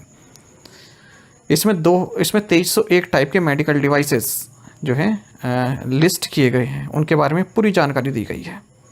बाकी WHO के बारे में आपको जानना चाहिए। हेडक्वार्टर्स जिनेवा स्विट्जरलैंड में है। स्थापना 7 अप्रैल 1948 को हुई थी, ये याद रखिएगा। स्थापना की डेट भी याद रखिएगा, 7 अप्रैल। मैंने एक दो एग्जाम में देखा है केवल सन नहीं पूछा गया है, डेट एग्जैक्टली पूछी गई है, तो 7 अप्रैल याद रखिएगा, क्योंकि इंपॉर्टेंट ऑर्गेनाइजेशन है। जब से कोविड आया तब से चर्चा में रही है। डायरेक्टर जनरल टेड्रोस अधनोम गैब्रेयेसस है, इथोपिया के हैं। और सबसे महत्वपूर्ण, इसका लोगो आप साइड में देख रहे हैं, राइट हैंड साइड में, तो यूनाइटेड नेशन का सिंबल है, उसमें एक स्टाफ लगा रखी है, एक छड़ी लगा रखी है, और उसको जो है स्नेक जो है उस पर लिपटा हुआ है। तो एग्ज़ाम में पूछ सकते हैं कि किस ऑर्गेनाइजेशन के सिंबल में एक स्नेक आपको देखने को मिलता है। जैसे WWF के में आपको पूछ लेते हैं ना, इसी तरह से यहाँ पर भी पूछ सकते हैं। वहाँ तो पांडा पूछ लेते हैं, यहाँ पर स्नेक पूछ सकते हैं। तो ये याद रखिएगा, आपका ध्यान नहीं गया होगा कभी इस लोगों पर। When is the Nelson Mandela international day celebrated? Nelson Mandela अंतर्राष्ट्रीय दिवस कब मनाया जाता है? ऑप्शंस आपके सामने हैं। सही आंसर ऑप्शन डी रहेगा जुलाई 18। आपको जानना चाहिए कि नेल्सन मंडेला इंटरनेशनल डे ये हर साल 18 जुलाई को मनाया जाता है, क्योंकि इस दिन नेल्सन मंडेला का बर्थडे होता है। आपको जानना चाहिए ये डे यूनाइटेड नेशंस द्वारा नवंबर 2009 में डिक्लेयर किया गया था और पहली बार 18 जुलाई 2010 को ये डे मनाया गया। आपको ये भी जानना चाहिए कि 2014 में UN जनरल असेंबली ने नेल्सन मंडेला प्राइज़ भी इस्टेब्लिश किया था, जो कि एक क्वीनियल अवार्ड है, यानी कि 5 साल में एक बार दिया जाता है उन पर्सन्स को जिन्होंने अपनी लाइफ ह्यूमैनिटी सर्विस के लिए डेडिकेट की है। नेल्सन रोलिलहला मंडेला, जिन्हें मदीबा भी कहते हैं, ये साउथ अफ्रीका की फर्स्ट प्रेसिडेंट रहे हैं 1994 से 1999 तक। और इनकी काफ़ी फेमस ऑटोबायोग्राफी है, कई बार एग्जाम में पूछी भी गई है, लॉन्ग वॉक टू फ्रीडम। बाकी आपको ये भी जानना चाहिए नेल्सन मंडेला को भारत रत्न 1990 में प्राप्त हुआ और नोबेल पीस प्राइज 1993 में प्राप्त हुआ है। Which country will host olympics esports games in 2025? कौन सा देश 2025 में ओलंपिक ई स्पोर्ट्स गेम्स की मेजबानी करेगा? ऑप्शंस आपके सामने हैं। सही आंसर ऑप्शन डी है सऊदी अरब। आपको जानना चाहिए इंटरनेशनल ओलंपिक कमेटी ने अनाउंस किया है कि सऊदी अरब ये first ever Olympics esports games को होस्ट करने वाला है 2025 में। काफ़ी महत्वपूर्ण न्यूज़ है, याद रखिएगा, इसको इम्पोर्टेंट ईयर मार्क कर दीजिएगा। और सऊदी अरब और भी कई इवेंट्स होस्ट करने वाला है, जिनमें से 2027 Asian cup in men's football, 2029 Asian winter games, 2034 Asian games जो कि रियाद में होंगे, और 2034 फीफा वर्ल्ड कप भी सऊदी अरब ही होस्ट करेगा। Which state has appointed a transgender person मानवी मधु Kashyap as a sub inspector of police? किस राज्य ने एक ट्रांसजेंडर पर्सन मानवी मधु कश्यप को पुलिस उप निरीक्षक के रूप में नियुक्त किया है? ऑप्शंस आपके सामने हैं। सही आंसर ऑप्शन ए है बिहार। आपको जानना चाहिए पहली बार बिहार ने किसी ट्रांसजेंडर पर्सन जिनका नाम माधवी मधु कश्यप है, इन्हें सब इंस्पेक्टर ऑफ पुलिस नियुक्त किया है। तो पहली बार 3 ट्रांसजेंडर्स ने क्वालिफाई किया है Bihar police subordinate services commission का जो एग्ज़ाम हुआ सब इंस्पेक्टर के लिए। तो इन 3 नए रिक्रूट्स में मानवी मधु कश्यप तो ट्रांस वुमेन है, जबकि रोहित शाह और बंटी कुमार ट्रांस मैन हैं। When will the संविधान हत्या दिवस B observed in India? Bharat में संविधान हत्या दिवस कब मनाया जाएगा? ऑप्शंस आपके सामने है। सही आंसर ऑप्शन बी रहेगा जून 25।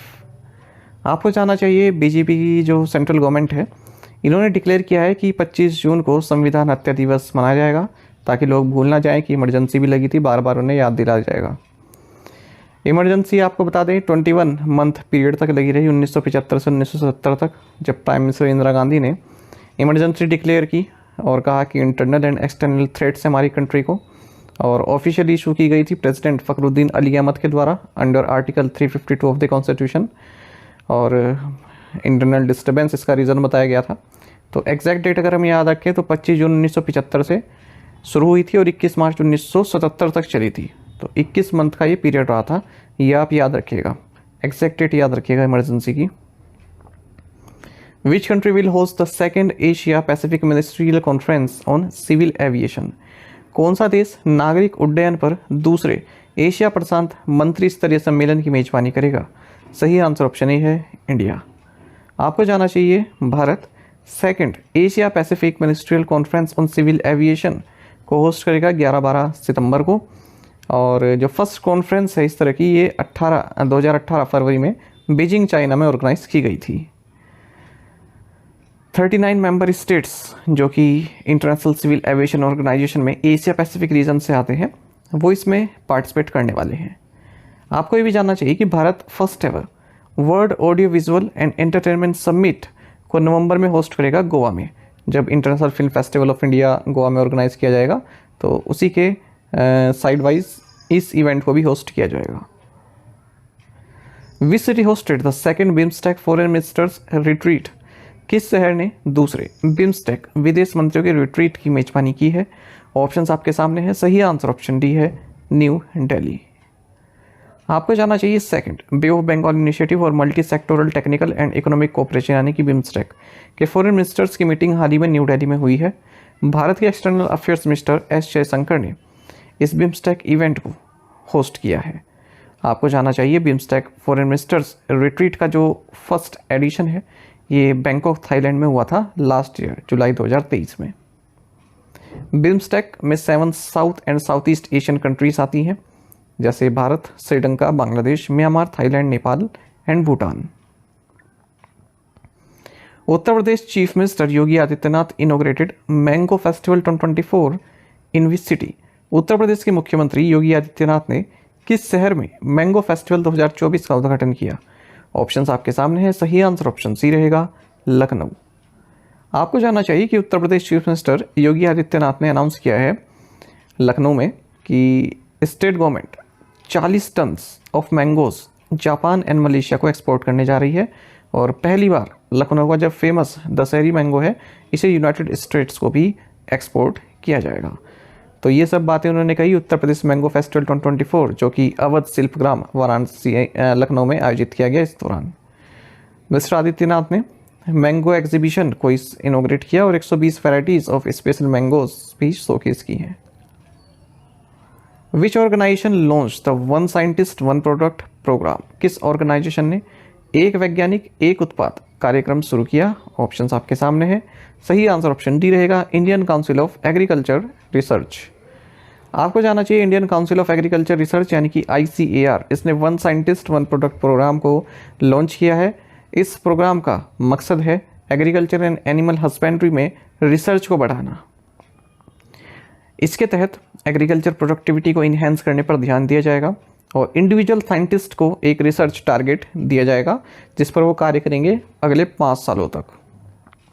Each scientist is given a specific target to develop a product, for example seed variety, technology, research paper और a conceptual model। और इस प्रोग्रेस को, उनके काम में क्या प्रोग्रेस की जा रही है, इसको हर 3 मंथ में मॉनिटर किया जाएगा ऑफिशियल लेवल पर और 1 साल में 2 बार मॉनिटर किया जाएगा रिसर्चर्स के द्वारा अपने आप ही। ICAR की बात करते हैं, हेडक्वार्टर्स न्यू दिल्ली में है। इसकी स्थापना 1929 को हुई थी as a registered society under the societies registration act 1860। तो जो रॉयल कमीशन ऑन एग्रीकल्चर है उसकी रिकमेंडेशन पर इसकी स्थापना की गई थी। Who launch the e mobility research and development road map for India report? भारत के लिए e mobility R&D road map report किसने लॉन्च की? सही आंसर ऑप्शन सी है, अजय कुमार सूद। आपको जानना चाहिए e mobility R&D road map for India report को लॉन्च किया गया है प्रोफेसर अजय कुमार सूद द्वारा, जो कि प्रिंसिपल साइंटिफिक एडवाइजर हैं गवर्नमेंट ऑफ इंडिया के। इसमें जो रिसर्च प्रोजेक्ट्स हैं उनको 4 इंपॉर्टेंट एरियाज़ में कैटेगराइज किया गया है। पहला है एनर्जी स्टोरेज सेल, दूसरा है EV एग्रीगेट्स, तीसरा है मटेरियल्स एंड रिसाइकलिंग, चौथा है चार्जिंग एंड रिफ्यूलिंग। तो इस रिपोर्ट में बताया गया है किस तरह से हम अगले 5 साल में आत्मनिर्भर बन सकते हैं। इंडिया का जो मकसद है वो है कि 2030 तक जो हमारी एमिशन इंटेंसिटी है उसमें 45% रिडक्शन करना, 2070 तक नेट ज़ीरो अचीव करना और 2047 तक एनर्जी इंडिपेंडेंस बनना। In which Indian state was the prime minister's college of excellence inaugurated by Amit Shah? Amit Shah द्वारा किस भारतीय राज्य में प्रधानमंत्री उत्कृष्टता महाविद्यालय का उद्घाटन किया गया? ऑप्शंस आपके सामने है। सही आंसर ऑप्शन डी रहेगा, मध्य प्रदेश। आपको जानना चाहिए union home minister Amit Shah, इन्होंने मध्य प्रदेश में 55 डिस्ट्रिक्ट्स में prime minister's college of excellence इनोग्रेट किए हैं।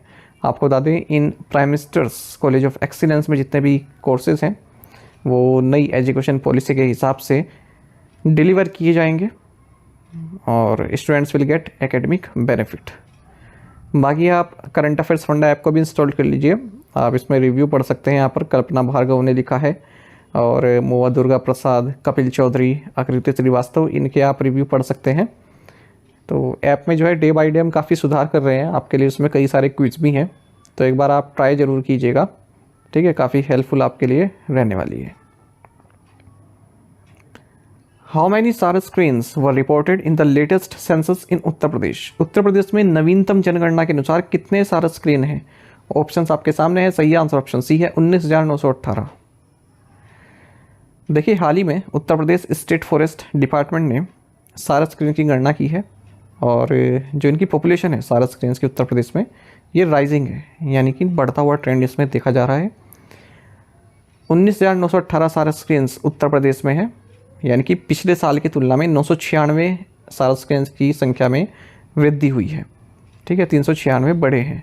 आपको बता दें जो सारस है ये ऑफिशियल बर्ड भी है उत्तर प्रदेश की। इटावा फॉरेस्ट डिवीज़न में हाईएस्ट नंबर ऑफ सारस स्क्रीन्स रिपोर्ट किए गए हैं 3289, ठीक है, और 500 का इंक्रीज़ देखने को मिला है पिछले साल के मुकाबले। वहीं जो माऊ फॉरेस्ट डिवीज़न है इसमें 6 सारस स्क्रीन्स पहली बार स्पॉट की गई हैं पिछले दशक में। उत्तर प्रदेश में सारस स्क्रीन्स नंबर जो है कंसिस्टेंटली जो है बढ़ ही रहे हैं। अगर हम देखें 2021 में 17,329 थे, 2022 में फिर 19,188 हुए, 2023 में 19,522 हुए, फिर 2024 में 19,918 तक ये पहुँच गए।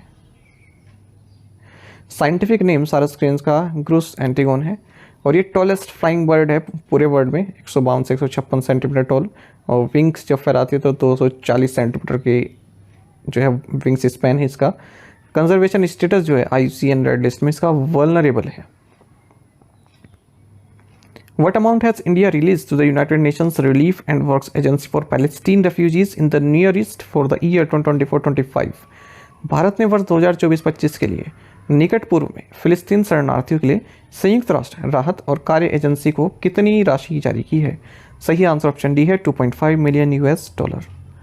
आपको जानना चाहिए गवर्नमेंट ऑफ इंडिया ने $2.5 मिलियन की पहली किस्त United Nations relief and works agency for Palestine refugees in the near east इसको जारी की है। और 2024-25 के लिए भारत का जो टोटल एनुअल कंट्रीब्यूशन रहने वाला है $5 मिलियन का रहने वाला है। तो पहली किस्त $2.5 मिलियन की दे दी गई है। आपको बता दें जो ये एजेंसी है UNRWA इसको 1949 में इस्टेब्लिश किया गया था UN जनरल असेंबली द्वारा, ताकि जो भी रेफ्यूजीज़ हैं उनको रिलीफ प्रोवाइड किया जा सके। 1948 में जो कॉन्फ्लिक्ट हुई थी उसके बाद रिलीफ प्रोवाइड किया जा सके। How much money did State Bank of India raise through its 6th infrastructure bond issuance? भारतीय स्टेट बैंक ने अपने 6ठे इंफ्रास्ट्रक्चर बॉन्ड जारी करके कितना रुपया जुटाया? सही आंसर ऑप्शन सी है 10,000 करोड़ रुपए। आपको जानना चाहिए स्टेट बैंक ऑफ इंडिया ने 10,000 करोड़ रुपए जुटाए हैं अपने 6th इंफ्रास्ट्रक्चर बॉन्ड इश्यू के द्वारा 7.36% कूपन रेट पर। और इसी के साथ स्टेट बैंक ऑफ इंडिया ने टोटल 59,718 करोड़ रुपए अब तक जो है रेस कर लिए हैं लॉन्ग टर्म बॉन्ड्स इशू करके। इंफ्रास्ट्रक्चर बॉन्ड्स जैसे कि नाम से पता चल रहा है इसमें आप फाइनेंस प्राप्त करते हैं long term infrastructure development projects के लिए, जैसे रोड्स, रेलवेज, पोर्ट्स के लिए। भारत में इंफ्रास्ट्रक्चर बॉन्ड्स यूजली बैंक्स द्वारा इशू किए जाते हैं। दो तरह के होते हैं, टैक्स सेविंग बॉन्ड्स और दूसरे होते हैं regular income bonds. The first one gives the right to receive a deduction from the tax base for income tax which is 20% of the investment amount, and regular income bonds are represented by pension, education and other bonds. What is the name of the new species of deep water dogfish shark discovered by Geological Survey of India? Geological Survey of India द्वारा खोजी गई गहरे पानी की dogfish shark की नई प्रजाति का नाम क्या है? ऑप्शंस आपके सामने हैं। सही आंसर ऑप्शन ए है स्क्वेलश हीमा। आपको जानना चाहिए जियोलॉजिकल सर्वे ऑफ इंडिया के साइंटिस्ट ने डीप वाटर डॉगफिश शार्क की नई स्पीसीज खोजी है, इसका नाम है क्वेलश हीमा। कहाँ से खोजी है? यह है शक्ति कुलंगरा फिशिंग हार्बर, केरल में। स्क्वेलिड जो है ये जीनस है डॉगफिश शार्क का और फैमिली है स्क्वेलिड। कॉमनली इसको स्पर डॉग्स भी बोला जाता है। आपको बता दें इनका ट्रेड भी किया जाता है इनके फिन्स के लिए, लिवर ऑयल के लिए और मीट के लिए। What is the theme of the DD Robocon India 2024 competition? DD Robocon India 2024 प्रतियोगिता का विषय क्या है? सही आंसर ऑप्शन बी है हार्वेस्ट डे। आपको जानना चाहिए IIT दिल्ली और प्रसार भारती ने हार्वेस्ट डे इस थीम के तहत एक रोबोट कंपटीशन होस्ट किया है त्यागराज स्टेडियम न्यू दिल्ली में, और कंपटीशन का नाम रहा DD Robocon India 2024। तो इसमें पूरे देश भर से 45 कॉलेज, इंस्टीट्यूशन, यूनिवर्सिटी से 750 स्टूडेंट्स ने पार्टिसिपेट किया है। जो भी विनर हुआ उसे international Asia Pacific broadcasting union Robocon 2024 में वो भारत को रिप्रेजेंट करेगा, जो कि वियतनाम में आयोजित किया जाएगा। आपको बता दीजिए रोबोकॉन है यानी कि रोबोटिक कॉन्टेस्ट, ये ऑर्गेनाइज किया जाता है एशिया पैसिफिक ब्रॉडकास्टिंग यूनियन के द्वारा। 20 कंट्रीज़ एशिया पैसिफिक रीजन की इसमें पार्टिसिपेट करती हैं, और लोकल लेवल पर यानी कि नेशनल लेवल पर हमारे यहाँ इसको IIT दिल्ली और प्रसार भारती ने होस्ट किया है DD Robocon इंडिया नाम से। What has the International Monetary Fund raised India's growth forecast for fiscal 25 to from the 6.8% projected in April? अंतर्राष्ट्रीय मुद्रा कोष ने फिस्कल 25 के लिए भारत के वृद्धि पूर्वानुमान को अप्रैल में 6.8% से बढ़ाकर कितने प्रतिशत कर दिया है? सही आंसर ऑप्शन ए है 7%। आपको जानना चाहिए इंटरनेशनल मॉनेटरी फंड ने अपने वर्ल्ड इकोनॉमिक आउटलुक में इंडिया की जो ग्रोथ फोरकास्ट है फिस्कल 25 के लिए वो 7% कर दी है। अप्रैल में 6.8% इन्होंने बताया हुआ था। 2025-26 फिस्कल ईयर के लिए IMF ने जो इनका प्रीवियस एस्टिमेट था 6.5% का, वो सही रखा है इंडिया की GDP के लिए 2025-26 के लिए। बाकी आपको ये जानना चाहिए कि जून में रिजर्व बैंक ऑफ इंडिया ने भी इंडिया की जो ग्रोथ फोरकास्ट है उसको रिवाइज किया था और 7.2 कर दिया था। 7% पहले बताया था, उसके बाद फिर 7.2% इन्होंने कर दिया था। इंडियन इकोनॉमी फिस्कल 24 में 8.2% से बढ़ी है। तो यहाँ पर देखो आप कंफ्यूज मत होना, ये है फॉर द 2025-26 इसे बोलेंगे फिस्कल 26। और जो ऊपर हमने पढ़ा है फिस्कल 25 इसको ये होता है 2024-25। ठीक है, तो इसमें कन्फ्यूजन नहीं होना है। बाकी आपको जानना चाहिए जो ग्लोबल ग्रोथ है वो IMF ने 2024 के लिए 3.2% बताई है, 2025 में 3.3% बताई है। Who has been nominated as the next Indian ambassador to the United States? America में अगले भारतीय राजदूत के रूप में किसे नामित किया गया है? ऑप्शंस आपके सामने हैं। सही आंसर ऑप्शन सी रहेगा, विनय मोहन क्वात्रा। आपको जानना चाहिए फॉर्मर इंडियन फॉरेन सेक्रेटरी विनय मोहन क्वात्रा ये नेक्स्ट इंडियन एम्बेसडर होंगे यूनाइटेड स्टेट्स में। आपको बता दें तरनजीत सिंह संधू इनसे पहले इंडियन एम्बेसडर रह चुके हैं यूनाइटेड स्टेट्स में और उनके रिटायरमेंट के बाद ये पोस्ट अब तक खाली रही। क्वात्रा हाल ही में फॉरेन सेक्रेटरी के तौर पर अपना कार्यकाल पूरा कर चुके हैं 15 जुलाई को, और नए फॉरेन सेक्रेटरी बनाए गए हैं भारत के विक्रम मिश्री। आपको जानना चाहिए यूनाइटेड स्टेट्स के जो एम्बेसडर हैं भारत में, इनका नाम है Eric Michael Garcetti. Who has been appointed as the group chief executive of HSBC holdings? HSBC holdings के ग्रुप मुख्य कार्यकारी अधिकारी के रूप में किसे नियुक्त किया गया है? ऑप्शंस आपके सामने हैं। सही आंसर ऑप्शन डी रहेगा, जॉर्जस एल्हेडेरी। आपको जानना चाहिए HSBC होल्डिंग्स ने जॉर्जस एल्हेडेरी इनको ग्रुप चीफ एग्जीक्यूटिव अपॉइंट किया है। 2 सितंबर से इनका कार्यकाल शुरू होगा। पिछले 8 सालों में तीसरे CEO होंगे। आपको बता दें जो मिस्टर एल्हेडेरी हैं ये करंट चीफ फाइनेंशियल ऑफिसर हैं और ये रिप्लेस कर रहे हैं नोएल क्वीन को सितंबर में।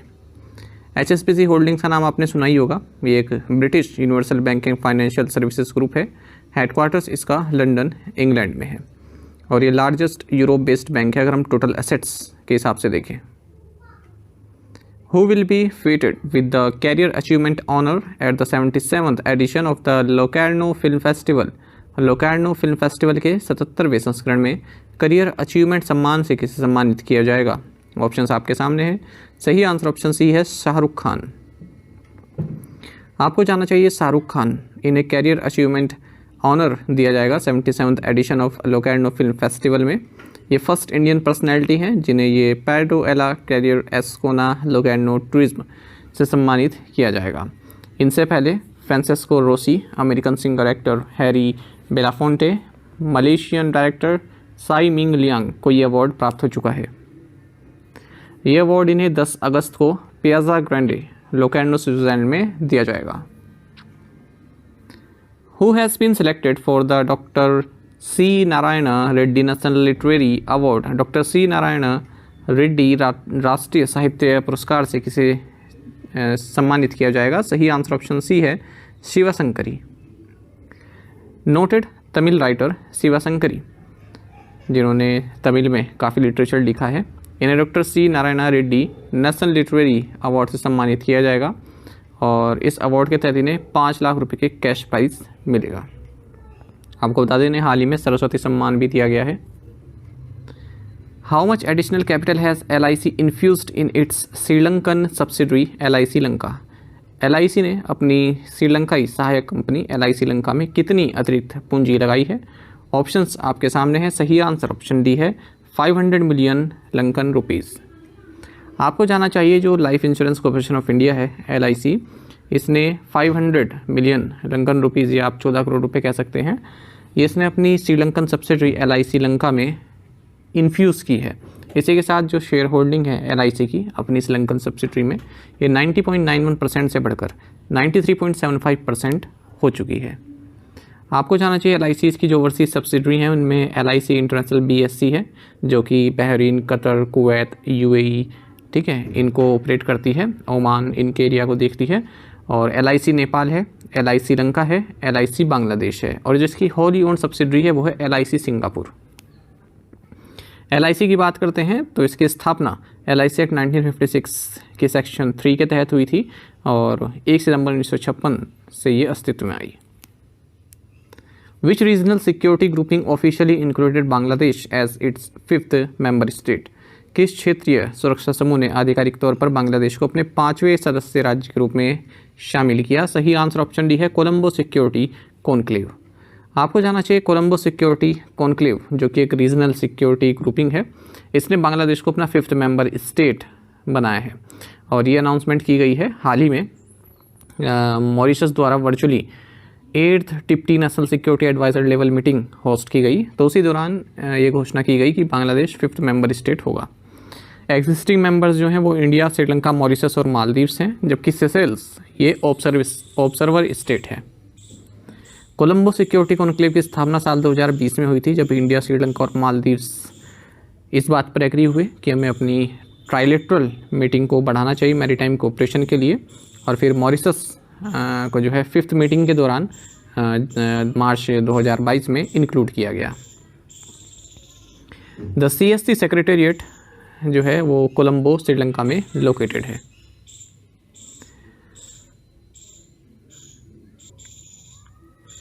How many full time members does the reconstituted NITI Aayog have? पुनर्गठित नीति आयोग में कितने पूर्णकालिक सदस्य हैं? ऑप्शंस आपके सामने हैं और सही आंसर ऑप्शन बी है 4। आपको जानना चाहिए नरेंद्र मोदी नेतृत्व वाली NDA गवर्नमेंट ने नीति आयोग को रिकॉन्स्टिट्यूट किया है और 4 फुल टाइम मेंबर्स इसमें हैं, 15 यूनियन मिनिस्टर शामिल किए गए हैं। प्राइम मिनिस्टर नरेंद्र मोदी इसके चेयरपर्सन हैं और इकोनॉमिस्ट सुमन के बेरी ये वाइस चेयरपर्सन बने रहेंगे नीति आयोग के। Scientist VK Saraswat, agriculture economist Ramesh Chand, paediatrician VK Paul और मैक्रो इकोनॉमिस्ट अरविंद वीरमनी ये फुल टाइम मेंबर इसके बने रहेंगे। 4 एक्स ऑफिशियो मेंबर्स हैं यूनियन मिनिस्टर्स राजनाथ सिंह, अमित शाह, शिवराज सिंह चौहान और निर्मला सीतारमन। स्पेशल इन्वाइटीज़ जो इस रिकॉन्स्टिट्यूट नीति आयोग में है, यूनियन मिनिस्टर नितिन गडकरी हैं, जगत प्रकाश नड्डा हैं, HT कुमारस्वामी हैं, चितन राम मांझी हैं और राजीव रंजन सिंह हैं यानी कि ललन सिंह। अदर स्पेशल इन्वाइटीज़ में वीरेंद्र कुमार हैं, किरण राजप्पू, राम मोहन नायडू हैं, जुआल ओरम हैं, अन्नपूर्णा देवी हैं, चिराग पासवान हैं, राव इंद्रजीत सिंह हैं। National institution for transforming India यानी कि नीति आयोग, आप सभी जानते हैं 2015 में इसको कॉन्स्टिट्यूट किया था और 65 साल पुरानी प्लानिंग कमीशन को स्क्रैप कर दिया गया था। Who inaugurated Asia's first health research related pre clinical network facility? Asia की पहली स्वास्थ्य अनुसंधान संबंधित प्री क्लिनिकल नेटवर्क सुविधा का उद्घाटन किसने किया? सही आंसर ऑप्शन डी है डॉक्टर जितेंद्र सिंह। आपको जानना चाहिए union minister doctor Jitendra Singh ने एशिया की first health research related pre clinical network facility को इनोग्रेट किया है under collision of epidemic preparedness innovations at the regional centre of biotechnology under the translational health science and technology institute Faridabad. तो जो ये translational health science and technology institute है फरीदाबाद, इसके under में ये एशिया की जो first health research related pre clinical network facility है, इसको इनोग्रेट किया गया है union minister doctor Jitendra Singh के द्वारा। साथ ही इन्होंने genetically defined human associated microbial culture collection facility को भी इनोग्रेट किया है, जो कि एक रिपोजिटरी की तरह कार्य करेगी, जो रिसर्च इंस्टीट्यूट्स हैं, यूनिवर्सिटीज़ हैं, इंडस्ट्रीज़ हैं, उनके रिसर्च एंड डेवलपमेंट के लिए। What approval did Techfini receive from the national payments corporation of India NPCI? Techfini को national payments corporation of India से क्या मंजूरी मिली है? सही आंसर ऑप्शन बी है to operate as a UPI provider. आपको जानना चाहिए फिनटेक स्टार्टअप टेकफिनी, इसे national payments corporation of India यानी कि NPCI से unified payments interface UPI based payment infrastructure provide करने की मंजूरी मिल गई है बैंक्स के लिए और फिनटेक कंपनीज के लिए। तो इस तरह से अब ये UPI issuer 2.0, UPI acquire 2.0, issuer acquire of credit lines on UPI और रुपे क्रेडिट कार्ड्स, इन सभी की सुविधा दे पाएगा। बाकी हिताची पेमेंट्स सर्विसेज को भी रिजर्व बैंक ऑफ इंडिया से मंजूरी मिली है कि ये ऑनलाइन पेमेंट एग्रीगेटर के तौर पर कार्य कर सकता है under the payments and settlement systems act 2007। Who will head the one member committee set up by the Tamil Nadu government to amend new criminal laws? नए आपराधिक कानूनों में संशोधन के लिए तमिलनाडु सरकार द्वारा गठित एक सदस्य समिति के अध्यक्ष कौन है? सही आंसर ऑप्शन डी है M सत्यनारायणन। आपको जानना चाहिए तमिलनाडु गवर्नमेंट ने हाल ही में एक मेंबर कमेटी गठित की है, जिसका कार्य रहेगा जो हाल ही में 3 क्रिमिनल लॉज रोल आउट किए गए हैं सेंट्रल गवर्नमेंट के द्वारा, उनको स्टडी करना और क्या क्या चेंजेस उसमें ला सकते हैं वो बताना। तो ये 1 मेंबर कमेटी का नेतृत्व कर रहे हैं रिटायर्ड हाई कोर्ट जज M सत्यनारायणन और 1 महीने के अंदर ही अपनी रिपोर्ट सबमिट करेंगे। आपको बता दें जो क्रिमिनल लॉज हैं ये 7th शेड्यूल ऑफ कॉन्स्टिट्यूशन के लिस्ट 3 में आते हैं, यानी कि कंकरेंट लिस्ट में आते हैं, जहाँ पर सेंट्रल और स्टेट्स, ठीक है, दोनों के पास अधिकार होते हैं लॉज के। आपको बता दें आर्टिकल 246 1 ऑफ कॉन्स्टिट्यूशन ये स्टेट असेंबलीज और पार्लियामेंट दोनों को एम्पावर करता है कि आप जो कंकरेंट लिस्ट में सब्जेक्ट्स आते हैं उन पर लॉज बना सकते हैं। लेकिन आर्टिकल 254(1) ये भी कहता है कि यदि सेंटर और स्टेट गवर्नमेंट एक विषय पर दोनों में विरोधाभास हो रहा हो तो जो सेंट्रल का जो लॉ है, ठीक है, उसको ऊपर माना जाता है। और स्टेट यदि कंकरेंट लिस्ट में किसी सब्जेक्ट पर लॉ लाना चाहते हैं तो उन्हें प्रेसिडेंट की भी पहले मंजूरी चाहिए होती है। Which insurance company has announced a strategic corporate agency agreement with Himachal Pradesh state cooperative bank HPSCB। पूछ रहे हैं किस बीमा कंपनी ने हिमाचल प्रदेश राज्य सहकारी बैंक के साथ एक रणनीतिक कॉर्पोरेट एजेंसी समझौते की घोषणा की है। सही answer option C Star Health Insurance. आपको जानना चाहिए कि Star Health and Allied Insurance company limited यानी कि स्टार हेल्थ इंश्योरेंस, इन्होंने एक strategic corporate agency agreement announce किया है Himachal Pradesh state cooperative bank के साथ। और इसका मकसद रहेगा जो हेल्थ इंश्योरेंस है उसको बढ़ाना, ठीक है, खास करके रूरल एरियाज़ में जहाँ पर बैंक्स की प्रेजेंस होती है। MD and CEO star Health insurance के कौन है? आनंद रॉय। तो इसमें क्या है, जो बैंक होते हैं वो अपने कस्टमर्स को इंश्योरेंस प्रोडक्ट्स ऑफर करते हैं। तो ये जो Himachal Pradesh state cooperative bank है ये स्टार हेल्थ के जो भी इंश्योरेंस प्रोडक्ट्स हैं वो अपने कस्टमर को ऑफर करेगा। बाकी बैंक को क्या मिलता है? कमीशन मिलता है इंश्योरेंस एजेंसी के through. Which private sector bank has entered into a bank insurance tie up with Bajaj alliance life insurance. किस निजी क्षेत्र बैंक ने बजाज आलियांस लाइफ इंश्योरेंस के साथ बैंक इंश्योरेंस समझौता किया है? सही आंसर ऑप्शन डी है फेडरल बैंक। तो ये वैसा ही क्वेश्चन ऐसा पिछला क्वेश्चन था। तो फेडरल बैंक जो कि प्राइवेट सेक्टर बैंक है, इसने बैंक इंश्योरेंस टाई अप किया है बजाज आलियांस लाइफ इंश्योरेंस के साथ, जो कि प्राइवेट लाइफ इंश्योरर है। तो इसमें भी वही रहेगा, जो फेडरल बैंक है वो बजाज एलियांस लाइफ इंश्योरेंस के जो भी इंश्योरेंस प्रोडक्ट्स हैं उन्हें अपने कस्टमर्स को ऑफर करेगा।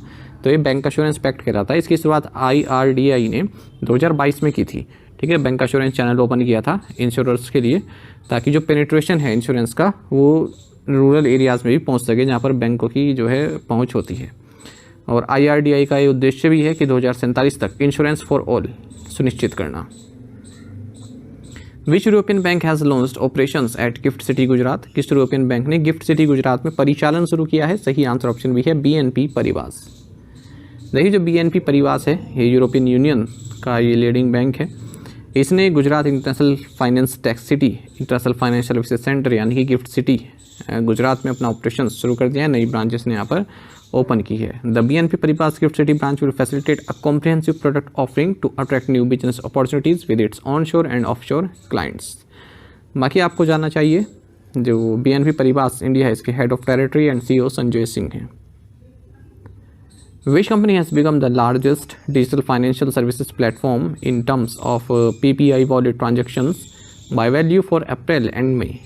So, कौन सी कंपनी अप्रैल और मई में वैल्यू के हिसाब से PPI वॉलेट लेन देन के मामले में सबसे बड़ी डिजिटल वित्तीय सेवा मंच बन गई है? सही आंसर ऑप्शन सी मोबीक्विक। देखिए MobiKwik largest digital financial services platform बन गई है। अगर हम prepaid payment instruments wallet transaction के हिसाब से बात करें वो भी वैल्यू के हिसाब से अप्रैल और मई में।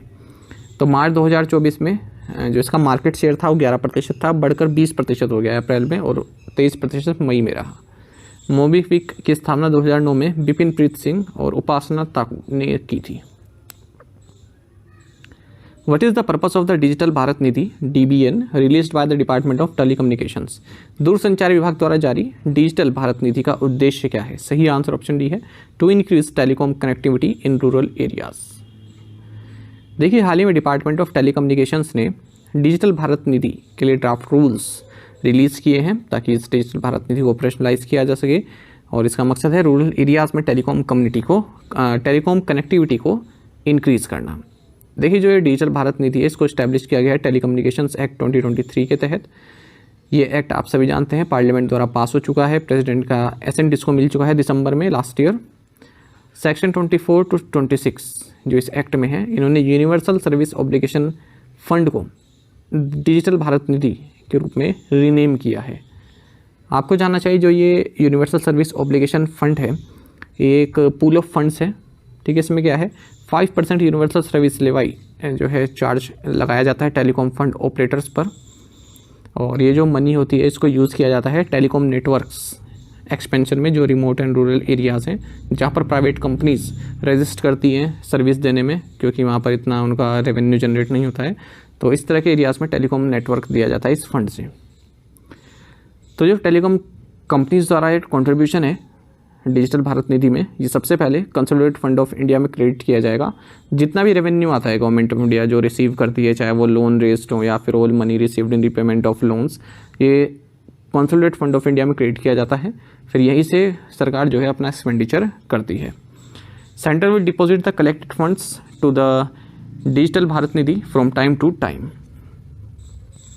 अस्मिता project belongs to which sector? Asmita परियोजना किस क्षेत्र से संबंधित है? ऑप्शंस आपके सामने है, सही आंसर ऑप्शन बी है एजुकेशन। देखिए, मिनिस्ट्री ऑफ एजुकेशन और यूनिवर्सिटी ग्रांट्स कमीशन यानी कि यूजीसी, इन्होंने एक प्रोजेक्ट लॉन्च किया है जिसके तहत अगले 5 सालों में 22,000 बुक्स को 22 लैंग्वेजेस में लॉन्च किया जाएगा या डेवलप किया जाएगा। इस प्रोजेक्ट का नाम है अस्मिता। अस्मिता का मतलब है augmenting study materials in Indian languages through translation and academic writings. तो ये कोलैबोरेटिव एफर्ट है यूजीसी और भारतीय भाषा समिति के बीच में, ताकि इंडियन लैंग्वेजेस को प्रमोट किया जा सके शिक्षा में। The project aims at creating a robust ecosystem for translation and original book writing in Indian languages across various discipline within higher education. तो हायर एजुकेशन में जो अलग अलग डिसिप्लिन होते हैं वहाँ पर इंडियन लैंग्वेजेस में बुक्स को कन्वर्ट किया जाएगा। जैसे इंग्लिश में बुक्स हैं तो अलग अलग भाषाओं में उनको कन्वर्ट किया जाएगा। जैसे हमने हाल ही में देखा था कि IITs भी अब जो है बीटेक को ऑफर कर रहे हैं हिंदी में, तो इस तरह से 13 नोडल यूनिवर्सिटीज़ को आइडेंटिफाई किया गया है जो इस प्रोजेक्ट को लीड करेंगी। मिनिस्ट्री ने बहुभाषा शब्दकोश भी लॉन्च किया है, तो यहाँ पर जो इंडियन लैंग्वेजेस हैं और उनके मीनिंग्स मिल जाते हैं। इसको central institute of Indian languages Mysore Karnataka ने भारतीय भाषा समिति के साथ मिलकर डेवलप किया। ये याद रखिएगा, स्टैटिक क्वेश्चन है। Central institute of Indian languages कहाँ स्थित है? तो मैसूर कर्नाटक में स्थित है। कई बार अलग अलग एग्जाम से पूछा जा चुका है। When is the world chess day celebrated? विश्व शतरंज दिवस कब मनाया जाता है? ऑप्शंस आपके सामने है, सही आंसर ऑप्शन ए रहेगा, जुलाई 20। आपको जानना चाहिए कि 12 दिसंबर 2019 को यूनाइटेड नेशन जनरल असेंबली ने ये डिसाइड किया कि हर साल 20 जुलाई को वर्ल्ड चेस डे सेलिब्रेट किया जाएगा, क्योंकि इसी दिन पेरिस में 1924 में इंटरनेशनल चेस फेडरेशन की स्थापना की गई थी। आपको जानना चाहिए चेस से पहले जो गेम इवॉल्व हुआ था, मतलब चेस जिसके समरूप माना जाता है, ये नदर्न इंडियन सब कॉन्टिनेंट में गुप्ता पीरियड के दौरान ओरिजिनेट हुआ था। इसका नाम है चतुरंग, और फिर उसके बाद ये धीरे धीरे सिल्क रोड से पर्सिया तक फैल गया। आपको जानना चाहिए 2024 में वर्ल्ड चेस डे का थीम रहेगा chess for sustainable development. In which country was India's first overseas Jan Aushadhi केंद्र इनोग्रेटेड? भारत के पहले विदेशी जन औषधि केंद्र का उद्घाटन किस देश में किया गया? ऑप्शंस आपके सामने हैं, सही आंसर ऑप्शन सी रहेगा, मॉरिशस। आपको जानना चाहिए कि Indian external affairs minister S Jaishankar, इन्होंने हाल ही में मॉरिशस में इंडिया का फर्स्ट ओवरसीज जन औषधि केंद्र इनोग्रेट किया है। जन औषधि केंद्र जेनेरिक ड्रग्स प्रोवाइड करते हैं, और आप देखते हैं कि जो ब्रांडेड ड्रग्स आती हैं वो काफ़ी एक्सपेंसिव होती हैं, पर जो ये जेनेरिक ड्रग्स होती हैं ये ब्रांडेड ड्रग्स जैसी क्वालिटी होती है और प्रभावी भी उतनी ही होती है, पर कम प्राइस में मिलती है। और जो bureau of pharma public sector undertakings of India है, इसको इस्टेब्लिशमेंट किया गया था department of pharmaceuticals government of India के तहत। तो इसका काम है जेनेरिक ड्रग्स को प्रोक्योर करना, सप्लाई करना और उनकी मार्केटिंग करना अलग अलग सेंटर्स के द्वारा। प्रधानमंत्री भारतीय जनऔषधि परियोजना, ये वैसे तो साल 2008 में लॉन्च की गई थी गवर्नमेंट ऑफ इंडिया द्वारा, पर प्राइम मिनिस्टर नरेंद्र मोदी ने इसको 2015 में रीलॉन्च किया था। मॉरिशस की बात करते हैं, कैपिटल पोर्ट लुइस है, करेंसी है मॉरिशियन रूपी। When is international moon day celebrated? अंतर्राष्ट्रीय चंद्रमा दिवस कब मनाया जाता है? ऑप्शंस आपके सामने हैं, सही आंसर ऑप्शन बी रहेगा, जुलाई 20। आपको जानना चाहिए कि इंटरनेशनल मून डे भी हर साल 20 जुलाई को सेलिब्रेट किया जाता है, और इस दिन एनिवर्सरी होती है जब अपोलो 11 लूनर मिशन के तहत पहली बार ह्यूमंस मून पर उतरे थे। तो उसकी लैंडिंग की एनिवर्सरी को हम इंटरनेशनल मून डे के तौर पर सेलिब्रेट करते हैं। आपको जानना चाहिए 10 अक्टूबर 1967 को एक मैग्ना कार्टा ऑफ स्पेस जिसे हम कहते हैं, एक ट्रीटी है, इसको मैग्ना कार्टा ऑफ स्पेस कहते हैं। ट्रीटी का नाम है treaty on principles governing the activities of states in the exploration and use of outer space. ठीक है, तो ये एक ट्रीटी है, इसको मैग्ना कार्टा ऑफ स्पेस कहते हैं, और ये साइन की गई थी या इफेक्टिव हुई थी 10 अक्टूबर 1967 को। Which state has announced to give 10% reservation to Agniveers in constable forest guard jobs? किस राज्य ने कांस्टेबल वन रक्षक की नौकरियों में अग्निवीरों को 10% आरक्षण देने की घोषणा की है? ऑप्शंस आपके सामने है, सही आंसर ऑप्शन बी रहेगा हरियाणा। आपको जानना चाहिए बीजेपी के नेतृत्व वाली हरियाणा सरकार ने अनाउंस किया है कि हम 10% हॉरिजॉन्टल रिजर्वेशन प्रोवाइड कराएंगे अग्निवीर्स को। जो भी रिक्रूटमेंट्स आते हैं कांस्टेबल के, माइनिंग गार्ड के, फॉरेस्ट गार्ड के, जेल वार्डर्स के, एसपीओस के, इन सभी में इन्होंने ये भी कहा है कि अग्निवीर रिक्रूटमेंट की जाएगी ग्रुप बी और ग्रुप सी पोस्ट में, और 3 साल की एज रिलैक्सेशन उनको दिया जाएगा। साथ ही 5% का रिजर्वेशन जो सिविल पोस्ट होती हैं ग्रुप सी में जो है दिया जाएगा डायरेक्ट रिक्रूटमेंट्स के तहत, और जो ग्रुप बी में 1% रिजर्वेशन दिया जाएगा। सेंट्रल फोर्सेस जो है हमारे देश की, वो भी 10% रिजर्वेशन एक्स अग्निवीर्स को देती हैं अपनी वैकेंसीज़ में। अग्निपथ स्कीम की अगर हम बात करें तो 14 जून 2022 को गवर्नमेंट ऑफ इंडिया द्वारा अप्रूव की गई थी, और जो भी कमीशन्ड ऑफिसर्स होते हैं उनके नीचे की रैंक के लिए सोल्जर्स की भर्ती इसमें की जाती है। तीनों सर्विसेज के लिए जो आर्म्ड फोर्सेस की 3 ब्रांचेज हैं, तीनों में कमीशन्ड ऑफिसर्स के बिलो जो रैंक होती है उनके लिए भर्ती की जाती है। तो इस तरह से जो भर्ती सोल्जर्स होते हैं उन्हें अग्निवीर कहते हैं। इस स्कीम का नाम है अग्निपथ, और 4 साल के पीरियड के लिए इनको रिक्रूटमेंट दिया जाता है। What is the goal of the KIRTI initiative? KIRTI पहले का लक्ष्य क्या है? सही आंसर ऑप्शन डी है, to nurture sports talent across India. आपको जानना चाहिए डॉक्टर मनसुख मांडविया जो कि minister of youth affairs and sports हैं, इन्होंने नई दिल्ली में खेलो इंडिया राइजिंग टैलेंट आइडेंटिफिकेशन यानी कि कीर्ति स्कीम का सेकंड फेज इनोग्रेट कर दिया है। आपको बता दें जो कीर्ति है इसका मकसद है देश भर में जो भी स्पोर्ट्स टैलेंट है उनकी खोज करना, अलग अलग प्रतियोगिताएं चालू करवाना, उसमें देखना कि कौन बच्चा काफ़ी अच्छा जो है प्रदर्शन कर रहा है, फिर उसको आगे के लेवल पर बढ़ाना।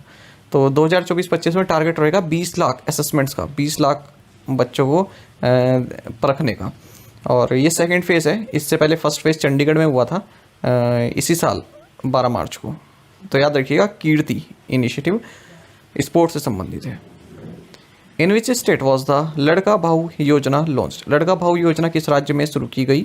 सही आंसर ऑप्शन सी महाराष्ट्र है। आपको जानना चाहिए महाराष्ट्र के चीफ मिनिस्टर एकनाथ शिंदे, इन्होंने जॉब ट्रेनिंग और स्टाइपेंड स्कीम अनाउंस की है यूथ के लिए, युवाओं के लिए, और इस स्कीम का नाम है लड़का भाऊ योजना। तो ये जो नई स्कीम है ये पुरुषों के लिए है, और ख़ास करके उनको एम्प्लॉयमेंट की अपॉर्चुनिटीज़ ऑफर करता है, स्किल ट्रेनिंग प्रोवाइड कराता है, चाहे वो क्लास 12th पास हो चुका हो या फिर ग्रेजुएटेड हो। तो जो भी जॉब सीकर्स हैं, जो जॉब की खोज कर रहे हैं, चाहे वो क्लास 12th पास कर चुके हो, डिप्लोमा होल्डर्स हो या फिर बैचलर डिग्री हो, वो सभी इस स्कीम के तहत एलिजिबल हैं। तो क्लास 12 पास व्यक्ति को 6,000 रुपये, डिप्लोमा होल्डर्स को 8,000 रुपये, और बैचलर्स डिग्री वाले को 10,000 रुपये स्टाइपेंड के रूप में प्रोवाइड कराएगी सरकार। इससे पहले हमने देखा था कि महाराष्ट्र ने ही मुख्यमंत्री माझी लड़की बहन स्कीम लॉन्च की थी, और ये मैरिड, डाइवोर्स्ड, डेस्टिट्यूट वुमेन जो होती हैं 21 से 60 साल तक की, जिनकी एनुअल फैमिली इनकम 2.5 लाख रुपये तक है, उनके लिए लॉन्च की गई थी। उन्हें 1,500 रुपये पर मंथ दिए जाएंगे। Paul Kagame has been reelected to a 4th term as the president of which country? पूछ रहे हैं कि पॉल कागामे को किस देश के राष्ट्रपति के रूप में 4थे कार्यकाल के लिए फिर से चुना गया है? ऑप्शंस आपके सामने हैं, सही आंसर ऑप्शन बी रहेगा। माफ़ कीजिएगा, यहाँ पर ऑप्शंस गलत हो गए। ओहो, चलिए खैर इसको PDF में कर देंगे, है ना। यहाँ पर कंट्रीज़ के नाम आने थे, पहले मैं क्वेश्चन बना रहा था कि कौन से टर्म के लिए, तो ये थोड़ा कन्फ्यूजन हो गया। चलिए खैर आगे यहाँ से आप समझ जाएंगे। रवांडा के जो प्रेसिडेंट हैं पॉल कागामे, इन्हें 4th टर्म के लिए री इलेक्ट किया गया है। ठीक है, प्रेसिडेंट के तौर पर प्रेसिडेंट रहे, तो 4थी बार ये प्रेसिडेंट इलेक्शन जीत चुके हैं। रवांडा की बात करते हैं तो कैपिटल किगाली है, करेंसी है रवांडन फ्रैंक। आपको जानना चाहिए रवांडा को लैंड ऑफ 1,000 हिल्स भी कहते हैं। अच्छा, ये एक ऋचा यादव जी है, इनका एक मैसेज आया हुआ है, कमेंट आया हुआ है। ये मई के करंट अफेयर्स की वीडियो है, पर कमेंट इनका अभी आया है। ठीक है, कल की ये बात है।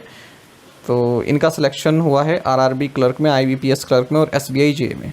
तो ये मैसेज इन्होंने पहले भी किया था एक बार जब इनका सिलेक्शन हुआ था कुछ महीने पहले, और फिर से इनके सामने ये वीडियो आई होगी तो इन्होंने दोबारा से मैसेज किया है।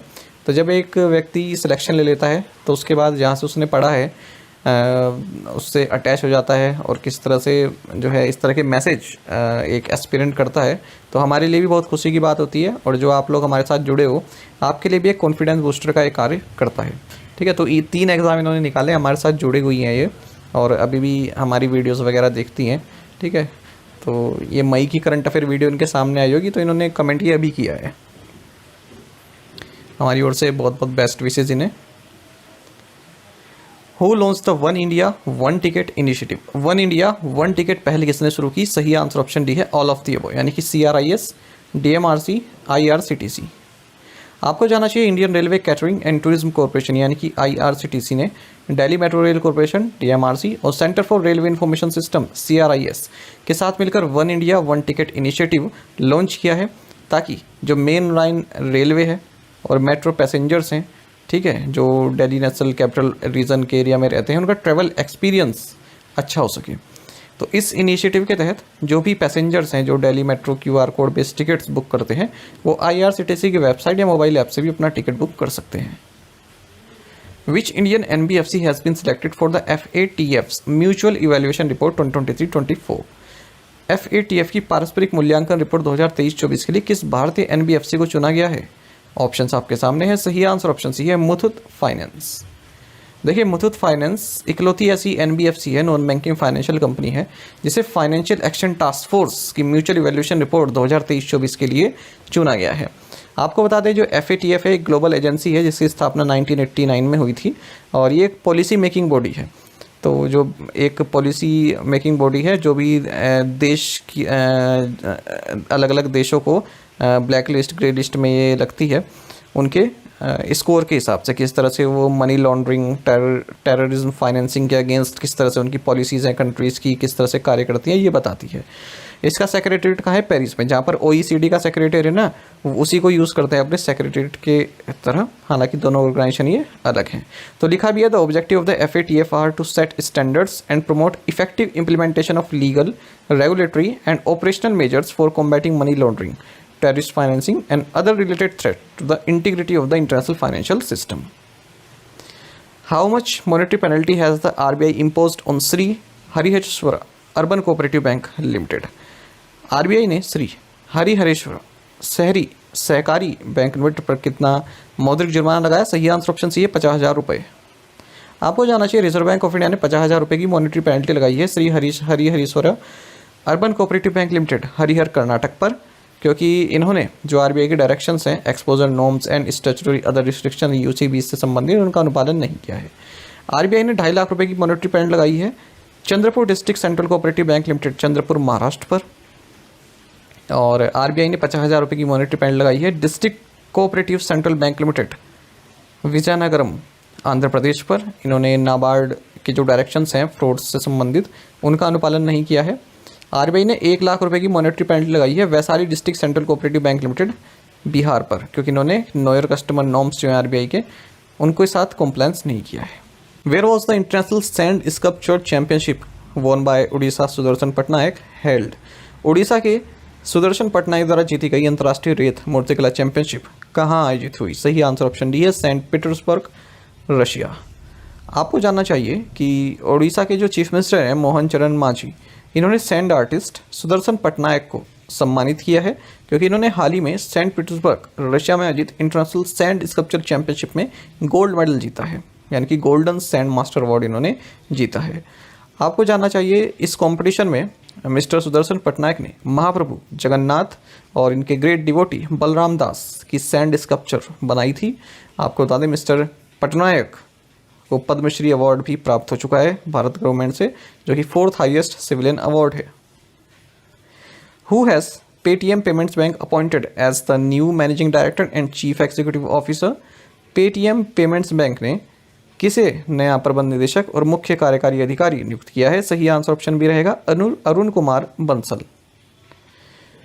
पेटीएम पेमेंट्स बैंक, जो कि एक एसोसिएट एंटिटी है 197 कम्युनिकेशंस की, और पेटीएम ब्रांड को ऑपरेट करती है ये। तो इन्होंने अरुण कुमार बंसल को managing director and chief executive officer नियुक्त किया है। आपको बता दें mister Bansal farmer IDBI bank executive हैं।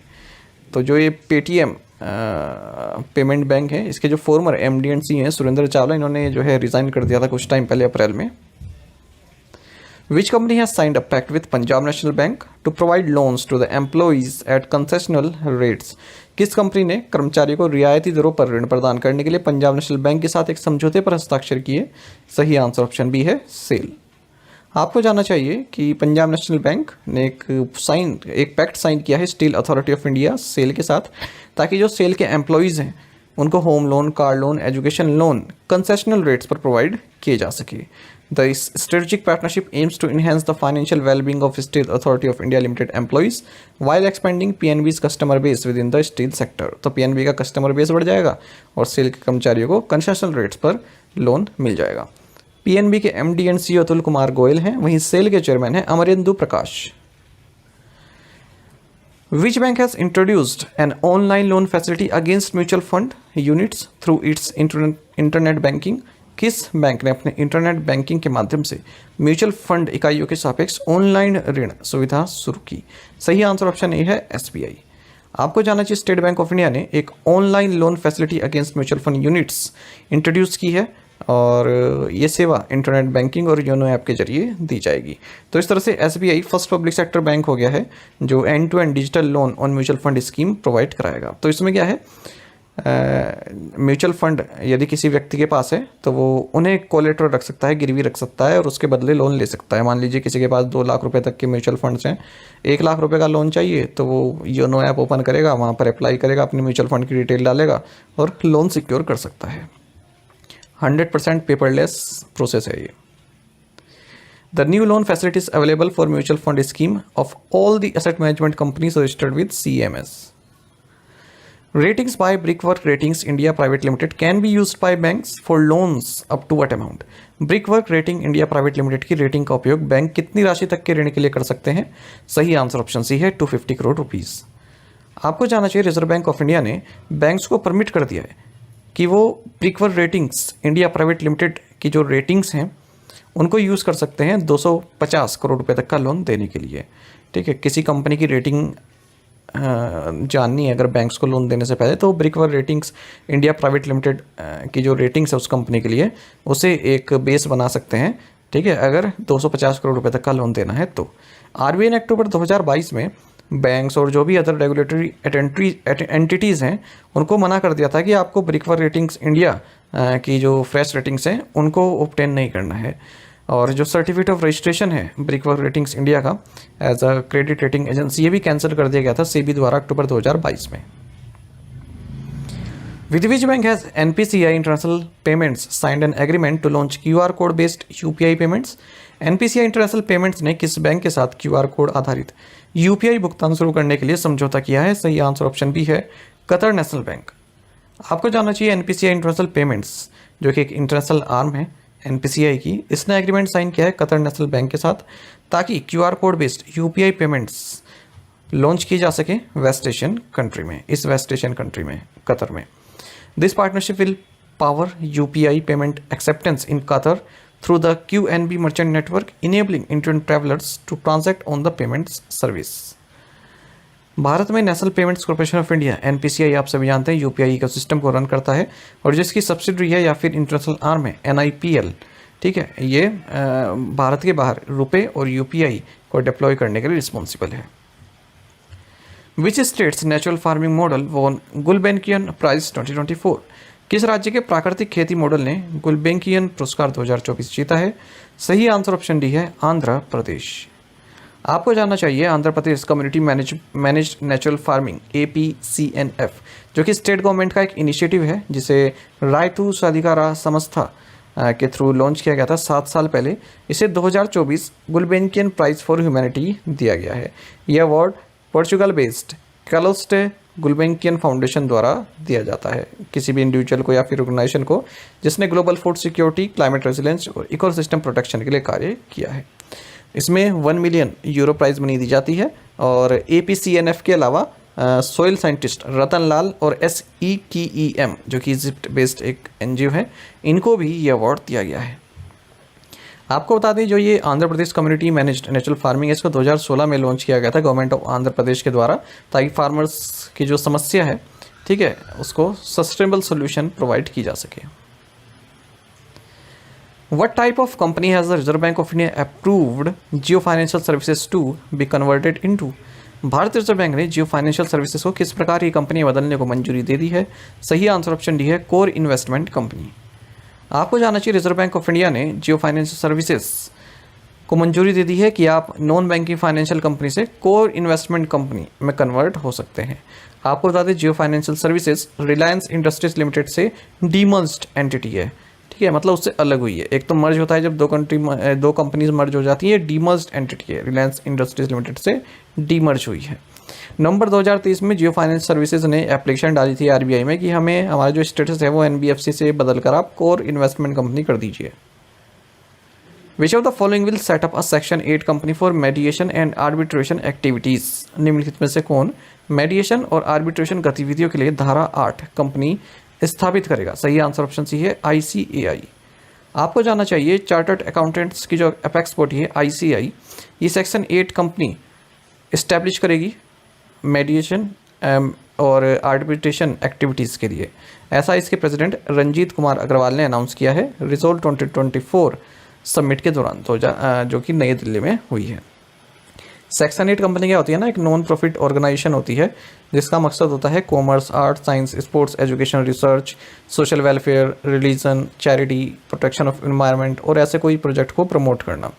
इस तरह की जो है 5 कंपनीज हैं इसकी ICAI यानी कि institute of chartered accountants of India की, जैसे ICAI ARF है, XBARL इंडिया है, IIIPI है, ICAI RBO है और ISAI है। तो अब ये अपनी छठी इस तरह की कंपनी लॉन्च करेगी। Which of the following has been recognized by SEBI for research analysts and investment advisors? SEBI द्वारा अनुसंधान विश्लेषकों और निवेश सलाहकारों के लिए निम्नलिखित में से किसे मान्यता दी गई है? सही आंसर ऑप्शन ए है, BSE। आपको जानना चाहिए, कैपिटल मार्केट्स रेगुलेटर सेबी ने BSE लिमिटेड को supervisory body for research analyst and investment advisers के तौर पर मंजूरी दे दी है। तो जो भी इन्वेस्टमेंट एडवाइजर्स हैं, ठीक है, या फिर रिसर्च एनालिस्ट हैं, उनके लिए सुपरवाइजरी बॉडी की तरह कार्य करेगी BSE लिमिटेड। तो इसको रिकॉग्नाइज किया गया है under regulation 14 of the RA regulations and IA regulation के तहत 5 साल के पीरियड के लिए 25 जुलाई 2024 से शुरुआत होगी।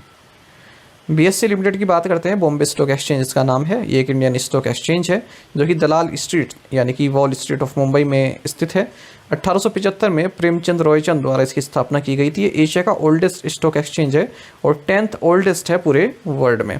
आपको बता दें, BSE वर्ल्ड का 7th लार्जेस्ट स्टॉक एक्सचेंज है। मार्केट कैपिटलाइजेशन इसकी 5 ट्रिलियन US$ से भी ज़्यादा है अगर हम मई 2024 तक की बात करें।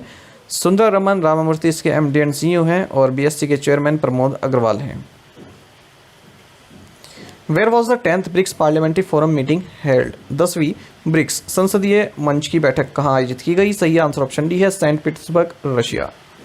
आपको जानना चाहिए, लोकसभा स्पीकर ओम बिरला ने इंडियन पार्लियामेंट्री डेलीगेशन का नेतृत्व किया है 2 दिन की 10th BRICS parliamentary forum meeting में, जो कि रशिया के सेंट पीटर्सबर्ग में आयोजित हुई है। इस फोरम का थीम रहा role of parliaments in strengthening multilateralism for just global development and security. इस मौके पर Rajya Sabha deputy chairman Harivansh, Lok Sabha secretary general Utpal Kumar Singh और Rajya Sabha secretary general PC Modi भी जो है मौजूद रहे। ये मैं इसलिए लिखता हूँ वाले नाम, ताकि आपका रिवीजन हो जाए कि भारत में कौन क्या है।